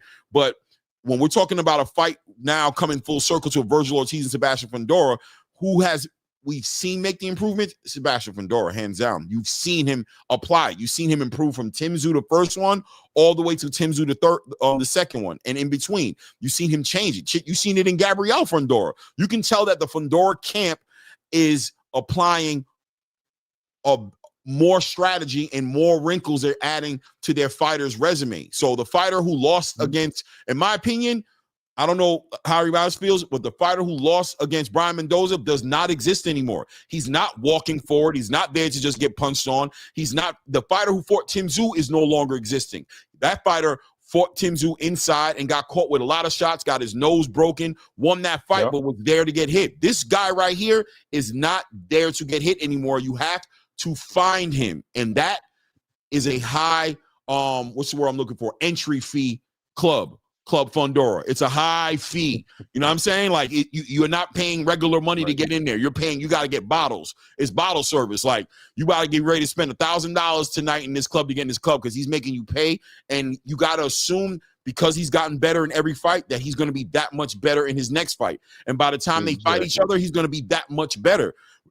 Virgil's going to show us if he's that much better when he fights Erickson Lubin. Let's see if Virgil has done what you think he's done, which is improve. Hold on a second. LT with the $5 says if Turkey's involved, 5, 6, 7 move to the top, 1, 2, 3 move down. Murder is a question mark still. Mark my words. Salute to LT, man. Salute to LT, man. Salute. So again, I'll end with this, Ray.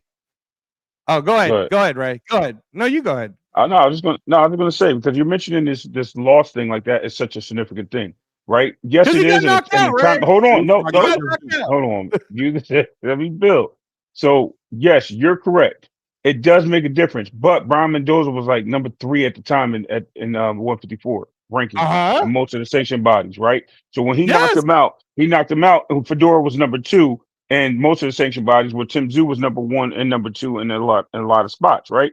So it wasn't like we were looking at somebody that was ranked way at the bottom that came up and knocked somebody out. That's number 1. Number 2, last I checked, Roy Jones got knocked out by a person they didn't expect him to get knocked out by, not once but twice back to back.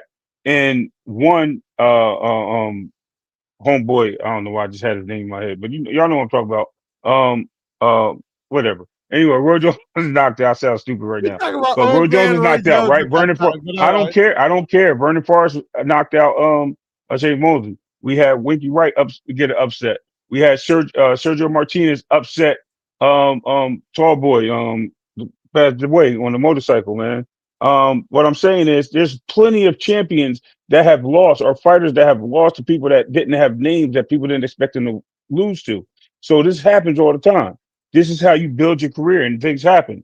But a loss does not define your career. And because he lost, he rebounded from that loss. Not only rebounded, he took the helm and he has made adjustments. And thank you, Paul Williams, and make those adjustments. And by making those adjustments, guess where we at right now? He's right now the number 1 guy at the division. If I had to take anything away from him, technically I would still give it to what's his name, because he never lost it. But at the same time, where has he been for 2 years? He hasn't been in the ring, so I really can't even give it to him because he never lost anything. And that would be Charlo, right? So we can live with that. But I'm not putting him in there because he's not active.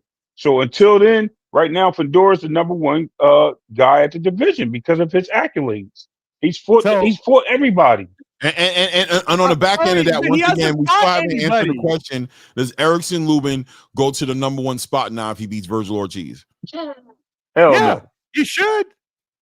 Hell no. Why not? If he beats Virgil Ortiz, he beat the guy. No way, bro. When does Virgil become the guy? That's what I want to know. Like, listen, I'm not taking Virgil. I'm not taking Virgil. I'm not taking anything away from Virgil. I'm not taking. I'm not. You just talk. Let me. You landed your plane. Virgil, I'm not taking nothing away from him. I am not. Yes, you did. You just said. You said I landed my plane, and I said, let me. Okay, whatever. Let me land the plane then. Virgil, I'm not telling you Virgil is not a great. I was going to counter your whole thing about Fundura, and you saying, but you just said something else, right? So let me build on that. No, somebody else asked the question. Somebody else asked that question.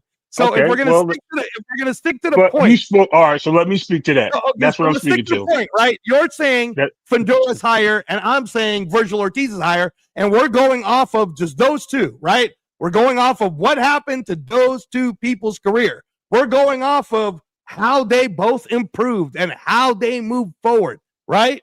And I'm saying I'm not even necessarily the highest on either guy because I'm still a Boots person when it comes to the end of the day. But if I'm arguing for just facts, Ray, and that's all I'm trying to tell you, it's just facts.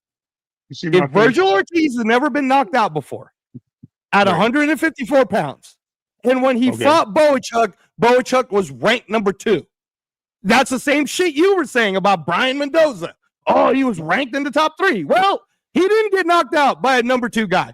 And then when he fought Madrimov had just lost the world title to the best pound-for-pound fighter of this fucking generation in a close, controversial split decision. So the 2 people that Virgil Ortiz beat, resume-wise, and how good they are better than anybody that Fundura's beat, glad you said that, including Tim Tszyu, bro. That's why I'm so glad you said. I am so glad you say that. Thank you for landing your plane again. So let me ask you a question: who have they beat on the resume that says Oh that my they God. were anything. No, no, no, no. So since you want to throw resumes Basketball? out there, That's who what did I was Virgil? saying, No, the Olympics, I bro. hold. I didn't care Like, about what the. are we Oh, whoa, talking whoa, whoa, about? whoa, whoa! I'm not done. You just said you landed your plane, right? Who have they beat? Who can we significantly go through their resume and say, okay, this guy, this guy, this guy, this guy, this guy? None of them. You know why? Because they fought a lot of fights overseas, and the guys they fought in the states, okay, were illegitimate to who we acknowledge as top contenders, right? But listen, they did what they had to do. They won their belt. I give them credit. I'm not taking that away, but since you're taking away from fighters, I will take that away from them. So How am that I shows taking you it that away? Virgil. Hold Who on, was I taking it hold away on. from? Oh, you just I wasn't let me taking it away finish. from Hold on. Fundora. Okay, You so guys I'm since gotta land agreeing your with you plane on though, I because know, I the Fundora. want to, time I is the want to, time is I want to ticking. hurry up, Let's right? do it. Because I want I to want to hurry move up on. and land it. Yeah, I want to land this plane because you're talking about the fighters that Virgil Ortiz had fought, and like we just mentioned, his first 3 fights in the division weren't even active 154 fights. He was overweight. He was talking about he was struggling there, and he may even move up. So we didn't even see him at the division. He finally made weight when he got that opportunity for the WBC interim title with Sergey Bojack again, where he was dropped. We don't have to relive that again. He fought Madrimov right after, and then after that, who'd he fight? You know what I mean? So basically, we're not looking at anything that Virgil has done significantly to put him in a position. Yes, he has his last credit to his 2 fights is his whole resume at 154. Then that's diabolical compared to what Fundora has done at 154, and that's what we're trying to get at. If you look at the resume for 154 to what Virgil done to what Fundora has done, it is no comparison. Absolutely none. It doesn't matter if he lost; he still fought top competition.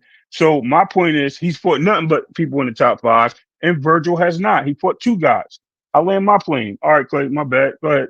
All I'm right, so ready. let's move along. But at the end of the day, I think just to close this topic for whatever it's worth, I think everybody on that top 10 list belongs on the list.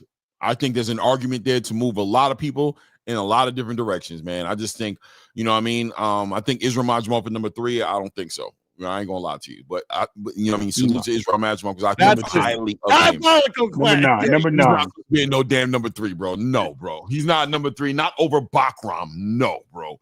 Yeah, I don't like Bakram at 4 either. I don't like Yeah, I mean, Bakram but at 4. he deserves to be there more than Madrimov. I think Madrimov should be at 3. I mean, I think Bakram should be at 3. But it Yeah, is what it is, right? It is what it right. is. But interestingly enough, everybody belongs there.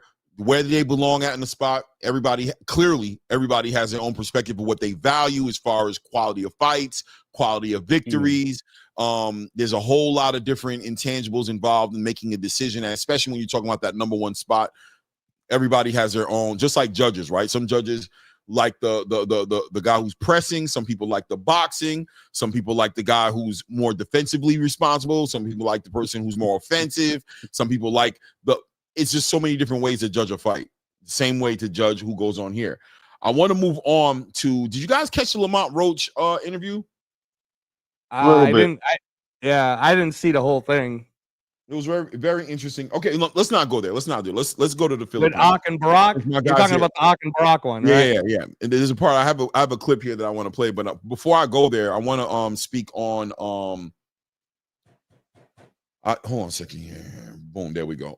I want to speak on Manny Pacquiao on search of his next opponent here for January, right? As we're seeing that the Rolly Romero rumors seem to be going away every day. It's like becoming more and more of a probably not going to be Rolly Romero situation. As we know, Rolly Romero has now fell underneath the WBA, activating a mandatory for Shakram Giasov to fight him, and Manny Pacquiao doesn't have an opponent. And I think I talked to you about this before, Angelo, when I told you Manny ain't got no damn fighter. That's why he ain't fighting December. He still ain't got nobody to fight. I told y'all, like, he ain't got nobody to fight, bro. I'm telling you, bro. They ain't pushing that shit off enough. He ain't got no dance partner. So as of lately, we've seen everybody trying to jump into the Manny Pacquiao business. We've seen Teofimo Lopez start going in that direction, and everybody's upset. They're, oh, here comes Tio again, trying to ruin boxing, trying to mess around with the politics of boxing. We've heard, I've heard, what's my guy's name? Vasily Lomachenko be brought up in the conversations, potentially returning to fight against Manny Pacquiao, which I think that's actually a pretty interesting fight. I'm not gonna lie to you. I think that's actually a pretty interesting fight. But where are we with Manny Pacquiao? It's not going to be for a title at this point. I've even heard rumors of him potentially rematching Mario Barrios. I don't think that's going to be it. But if Manny Pacquiao is going to make a pay-per-view fight, who's it going to be against? Is it going to be? It has to be a significant fighter, right? Yeah. So the word I heard is that, Matchroom's doing what Matchroom does. Eddie Hearn's smart, right? Mhm. Giasov's deserved the title shot for the longest time. He did the step aside for Boots so that Stanionis Boots could happen. So I'm not mad at the WBA forcing Rolly to have to fight Giasov. That's not the issue. Manny, he wants a title fight. Like, that's what's coming from his mouth. So Lewis Crocker's team, who also works in the UK, called his team and was like, hey, if you can't work out whatever you're trying to work out with PBC or whatever, we just want to let you know that we have a voluntary that we can do, and we would be more than happy to fight you. And you know what, guys? I'm not mad at Lewis Crocker versus Manny Pacquiao at all. If that happens and they want to put that in the UK, there's a lot of Filipinos in the UK too, and that's fine with me, man. If you think Eddie that's a Hearn super winnable fight, huh? together, Like, get him a title, super winnable. Yeah, why not? Right? Why not? Because boxing's better if there's recognizable names. Like it or not, yes, Manny Pacquiao's old as he's as old as molasses. I get it, everyone. He did beat Mario Barrios. He is not older than Luis Ortiz. Go ahead, my bad. Well, no, but Luis Ortiz is 180. So last time, because I feel like he might be a little older than that, but okay, I'll go with your word. Go ahead. But here's the thing, right? Like it or not, when I say this, but it's what I believe. Manny Pacquiao came back at 47, pretty much, and beat Mario Barrios, who's the WBC champ. They call it a draw. So PBC's trying to make business happen with Manny, tried to offer him up the Rolly fight. This whole WBA thing gets in the way. So who knows what the WBA is going to do? For all I know, they'll do some crazy shit like give Rolly the super champ status. And then, I don't know, man. I don't know what the hell they're going to do. Or Giasov an opponent so he could be, I don't know. But what I do know is I'm not mad at Lewis Crocker with Manny Pacquiao. Winnable, losable. I mean, all the fights with Manny right now is either going to be a winnable or a losable fight. The only one that scares people like us would be like if he all of a sudden wants to fight Brian Norman, right? But I'm not scared of Manny Pacquiao fighting Mario Barrios again. I'm not scared of Manny. The winner of Brian Norman, Devin Haney against Manny Pacquiao. That's good money. Oh my God, I can only imagine what would happen if Haney won that fight. Manny needs. I'm gonna be real with you. I don't know. I'm gonna let Ray. I don't know if Ray has a real opinion on it, but I'm with the Lewis Crocker fight. I'm with that fight. I think that's the fight to make. I think get him a title. I say give him a shot to get a title. Mario Barrios, nobody, everybody thought you won that fight. If you want to rematch him, if that's what's in the stars, if that makes sense, if that, fine. But no, not Brian Norman Jr. or Devin Haney, not without it being a title unification fight. And you want to make this fight in January, so they're not available for that. So availability also plays its role. What do you guys think about a Teofimo Lopez fight? And I'll let Ray get at it for. Well, hold on a second. Alan Land, salute to Alan Land. With the $5 super chat says, "Great work, Clay. I appreciate you, family. Thank you so much, man. Appreciate the love tonight too, man, guys.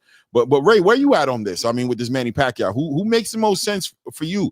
And then you can just go ahead and bleed right into the Teofimo Lopez topic as well, as far as how interesting is that fight? Is that fight an interesting fight at 147 for Teofimo Lopez to go to 147, break everybody's heart, kill the Shakur Stevenson fight, and make this fight instead with Manny Pacquiao at 147? I mean that's it right there, right? If you're gonna fight at 147, that's the fight to make. That's the guy to have in the ring with him. I think stylistically wise, it makes sense. Who can I see in the ring with Pacquiao? For this fight, I want you to take into consideration January 24th, making that date. Right. What availability? Who do you think it makes the most sense to make a big fight, a pay-per-view fight that makes sense? I'll be honest with you. Sounds crazy, but I think there's only two people that come to mind that can make the time and make the date, and that would be either. It's gonna sound crazy. People gonna hate me for this. But either Regis Prograde, who is just an accomplished fighter, Josh Taylor, one of those two, or Jack Catterall. And the reason why I say those guys is Well, because Catterall's fighting already, Ray. It can't be Yeah. Catterall. oh yeah, yes. Okay, so he is fighting, right? That's right. He has a fight coming up. So I would say He's the co-main event November 15th. okay. So then there you go. So I would just say Regis or just to get his, get his Googles on, fight one of those guys. Yes, they had a name back in the day. They're not the same fighters, but at the same time, they do bring something with them. Regis doesn't bring as much with him besides just like a former So champion.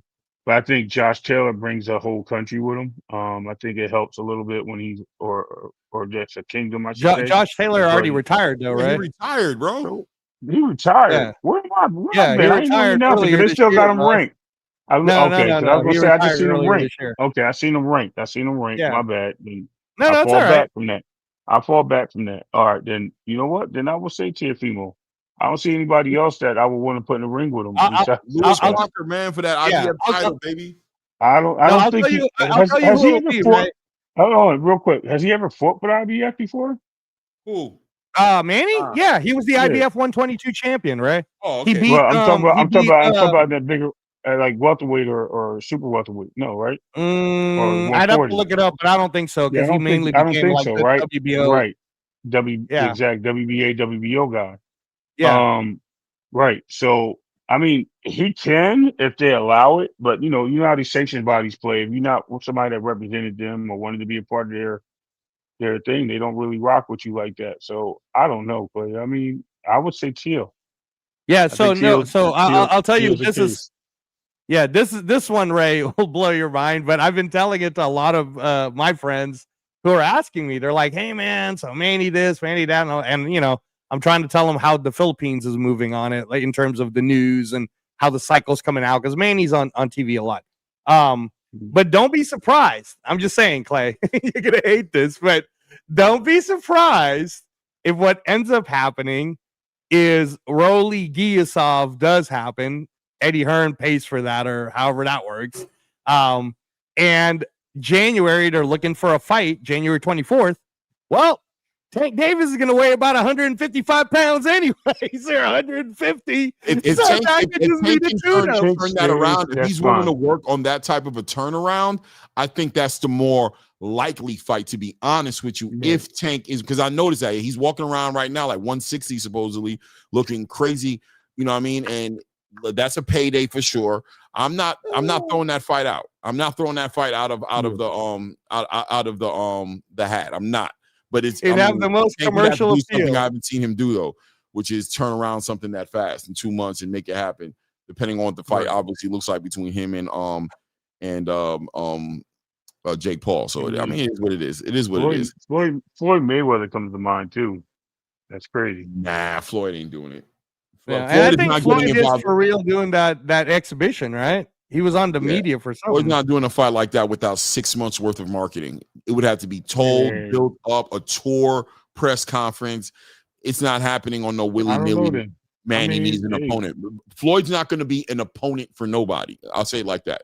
He's going to come Yeah. into it like big Oh, you know what? extravagance, You know what? big I announcement. actually do got a guy. I Not didn't going even to be think on about this. Manny's date. You know what I mean? Manny has a date. I Who's going know. Manny going to Yeah, fight? No way. exactly. I know who. Y'all gonna laugh. Ryan Garcia. Yeah, why not? Throw him out there. Throw his ass. I like Ryan that. Why Garcia. not, I like Trey? Ryan. I Ryan like Garcia. it. I like I it. like it too, right? I'll buy it. I'll buy that Yeah, pay-per-view. we're landing on That's a that big right fight. there. I like it. I like that. Let's see what happens. I like Ryan, man. I like it. I like it. I like it a lot. I like it, it a Ray. lot. I like that Um, more than the Tank fight, Ray. I like it more than the Tank fight. So Yeah. Hold on. Let me put this one on here. Did you guys see? I don't know which one to put on first. Let me put this one on first right here, bro. And then we can land it. I'm gonna close it and then we'll open up another one because I'm trying to stay consistent with these the 2 hours clips. Yeah. Hold on a second. Take this out. Wait, hold on. Let's do this. You're winning, Ray. 7-0 right now in the first quarter. I'm winning. Here. Oh, the Steelers. The Steelers. I was like, what are you talking about? I ain't winning. I didn't do nothing. So Abdullah Mason does an interview with Ring Magazine Inside the Ring on Monday. I don't know if anybody saw the interview, but ultimately there is a clip here that I'm going to play here where he's talking and Max Kellerman doing a great job of interviewing Abdullah Mason. By the way, If you guys haven't seen this interview, go there. This is the Ring Magazine website right here, but I'm also sure it's right there on the Zone on YouTube. But Abdullah Mason is one of those fighters. After this interview and other interviews I've seen with him, he's in the same conversation as Shushu Carrington. I love how articulate and how media trained this kid is, how poised he is, thinker about his answers, honesty, transparency, and as transparent as he is, it doesn't ever take away from who he is as a fighter. You always is just like, damn, that dude is the truth. In this particular segment right here, I'm going to play here the snippet of Abdullah Mason gets asked a question about what it was that happened when he fought against Johan Vasquez, right, who knocked him down multiple times in that fight.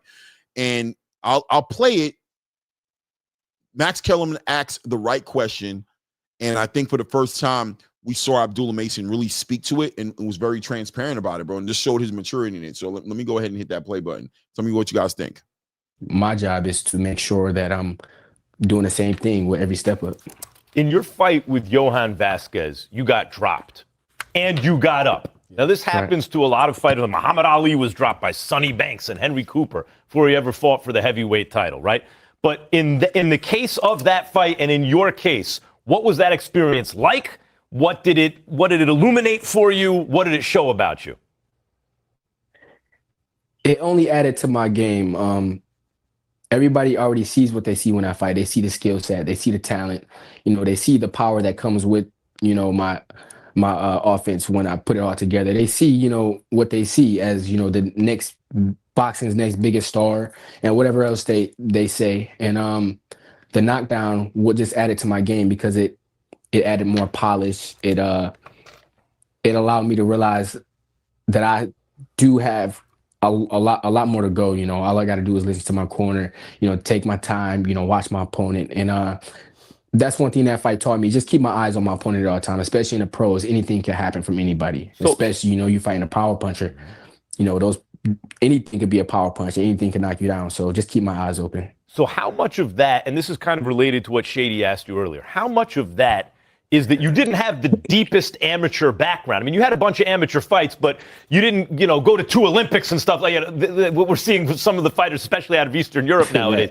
Right. And as a result of that, now, because you can punch, because you have speed, because you haven't been fighting killers yet in your career, you also have a lot of early knockouts, right? So how much of getting dropped is just a lack of experience for you? Question. I feel like that's all it was. Everything that it taught me was something I've already heard and it's something I already knew. But, as much as I hate to say it, I kind of had to go through it to actually see it, to take my time and keep my eyes on my opponent. And that's all that was. It was something that it just added to my poise. I'm already a young and, I have a lot to my game as young as I am in the sport.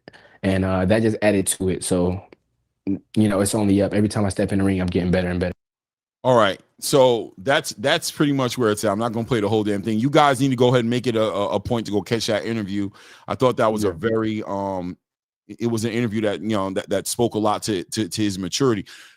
Did you see the poise when he thought about his answer? When he was asked about the experience, did you see him kind of take his time and was like, and I love the way he came full circle on it and said, man, that's all it was, right? Like, he didn't beat around the bush and play games about it, right? He didn't sit there and say, no, he learned from it. He said, no, I was taught all of this in my training. You know what I mean? But how much value is there in the experience of actually being in that situation in comparison to however many times you repeat and rinse this inside of a training camp? How valuable is experience in this? And it'll segue into something else because I stand on him not fighting Giovanni Cabrera is going to play out in this fight with him and Sam Noakes. That lack of experience with that kind of fighter, if Sam Noakes can level up that experience of being in there for 12-rounder fights, I think can play a big role in this. And I'm still picking Abdullah Mason to win, but I think it makes the fight that much more interesting. But from a trainer's point of view, with Angelo Reyes up there, and obviously a boxing enthusiast and pundit in Ray Davis, how much of a factor does that experience play inside the ring in actual fights? Yeah, I like that the way he answered it, and he's this brand, or I don't want to say it's a brand new way of talking, but for someone who just turned 21, I believe. I don't even know if he hit 21 yet. He might only still be 20. I think he's Um, 21. he's 21 now. Yeah. For someone to give the question some thought and then have a very transparent answer, but he wasn't coming across in any in an egotistical or braggadocious way. He didn't try to run from the question either or hide from it. That in itself already, to me, I don't think it's necessarily that he's media trained, more so than that's probably his real personality. He probably just answers questions in matter of facts, right? This is what's going on. People have already told me about this. But it's like what I always say in the show, right? We don't know what we don't know. So he didn't know what he didn't know, which is what it's like to get dropped. And then now he knows, okay, that's what it feels like to get dropped. That's what it feels like to get up. And then this is what it feels like to come back in a very, like cerebral process of how to get a knockout. And I I don't want to make this comparison because it obviously wasn't at this level, but I want to make just a parallel to the fact that when we watched Floyd Mayweather and he didn't get quote unquote dropped, but we saw that's probably the most hurt we'd Shane. seen him against Shane. What you saw in that same exact round, if you rewatch the round, is Floyd composed himself and then proceeded to beat the hell out of Shane Mosley in the next minute and a half to end the round. And then the rest of the fight, Floyd just dominated him, right? And Floyd probably already knew that or learned it somewhere early enough in his career that when that happened to him in that championship fight, he was able to pull from that bag and go, okay, man, it's not like I haven't been here before. I know what I'm supposed to do. I'm going to go do it. So for someone like Abdullah Mason to have felt it this early in his career, right? Because I've told you this before, Ray, and I've told you this before, Clay, that it's so easy when you're in this sport to get wrapped up in your own ego when people are around you and you're a knockout guy and oh, you're the best. Like, dude, you have to be in love with the sport. You have to just want to continue to work on your game. You have to want to continue to say to yourself, yeah. I know where my strengths are at, but where are my weaknesses, right? And for Abdullah Mason to speak that way, right, and address it, yeah, that I love. I'm betting money. I know I believe in him. I believe he's going to win the title, but I also believe that this is the kind of champion we can get behind, because he's going to go in that greatness trajectory. I love it. I love it. Ray, go ahead. You got Ray. I ain't gonna lie. You got 5 minutes. I know. I see you killed me. I see you killed time. It's all Yeah. good. It's all good. I got you. We ain't even got that long. Right. I'm just gonna get on here and I'm gonna say real like quick. Literary Pharaoh says, when you're saying interesting, do you mean competitive? Yes, I think this fight is competitive based off of him having to conquer that hill. I think the adversity is going to be, he might be in an unexplored waters when he gets into a ring with Sam Noakes. I'm sorry, Ray. Go ahead. All right, 4.5. We good. That's what you. I think the word confidence comes to mind. I think understanding comes to mind, and I think the last word I would like to use is being reserved. He understands his moments. He understands where he is. He's cautious on what he lays out in front of him. He walks in a path of confidence and doesn't want to misstep. So he takes his time. I think understanding what happened in the fight was very, as Angel just put, a growth spurt, right? Failure only makes you better. So that was a moment of failure. He realized it. He got up and he understands now. Like, look, I don't want to go through that again. A lot of people feel that way. That's why most people with championships, because they know what it's like to lose, or they know what it's like to be at the bottom, and they don't like that, so they push themselves forward. He has a lot of room to grow still. I mean, there's going to be some more obstacles. Obviously, this fight is a huge obstacle coming up. But to answer the way he answered that question was very very mature, to say the least. And I think it was more direct than anything you can ever do. He didn't beat around the bush. He didn't try to paint a big picture. He didn't try to go off left and right and involve other fighters. It was strictly about him and the guy that knocked him down. He didn't have any ill feelings towards it. So it's very important to really acknowledge that he understood where he was in that moment. Yeah, great signs. Great signs of a future champion. And I love what both you guys said, getting behind also what Angelo Reyes, what Angelo said about this is the kind of fighter you want to get behind. We should get behind as a space. You want to get behind this kind of fighter because he's going to continue to move in a traditional way that that grows the sport, man. I loved that interview. Was a great interview. If people who haven't seen it, take an opportunity to see it. Max Kellerman did a great job asking him those questions, man, those kind of questions. And Abdullah Mason really took his time and answered each one of them. Very transparent. He spoke a little bit about, just to kind of give you guys a little tidbit. He spoke about, for this particular fight, he's training in the basement of his crib, right, to get ready for this fight. And they brought up Chris Bird and what he did back in the day when Chris Bird, you know what I'm saying, trained in the basement, how I made him fight inside the pocket. But it just goes to show you that him and his family, they got a real solid foundational base from the family up. And you just want to cheer a guy like that on, and you want him to win. You just want him to win, man. It's hard to go against him, man. Super humble. Guys, what we're gonna do is we're gonna close the show at this point. I'm going to put up another live. We'll get deeper into that live, open up the panel, actually, invite people up on the panel to talk about the topics. I'm closing this off at the 2-hour mark because I'm just trying to keep these episodes more, you know what I'm saying, more solid. So bear with me as we go through that process. Hopefully we get better at it. Stand by. I'm going to repost a thumbnail. I say in the next 5 minutes or so, we'll be right back up and at it, man. Salute to everybody in the building. Shout out. Yeah. If I can get back on, I'll just send a link. I'll let you know. If not, I'll be in the chat. Okay. I gotta get ready. All right. Thanks, Ray. Salute to everybody in the building, man. Thank you for showing up. It's that ATV Combat Mini. It's your boy Clay said. And at this point, you already know. Hit the like button, subscribe, and see you at the next one. Talk to you soon. Peace.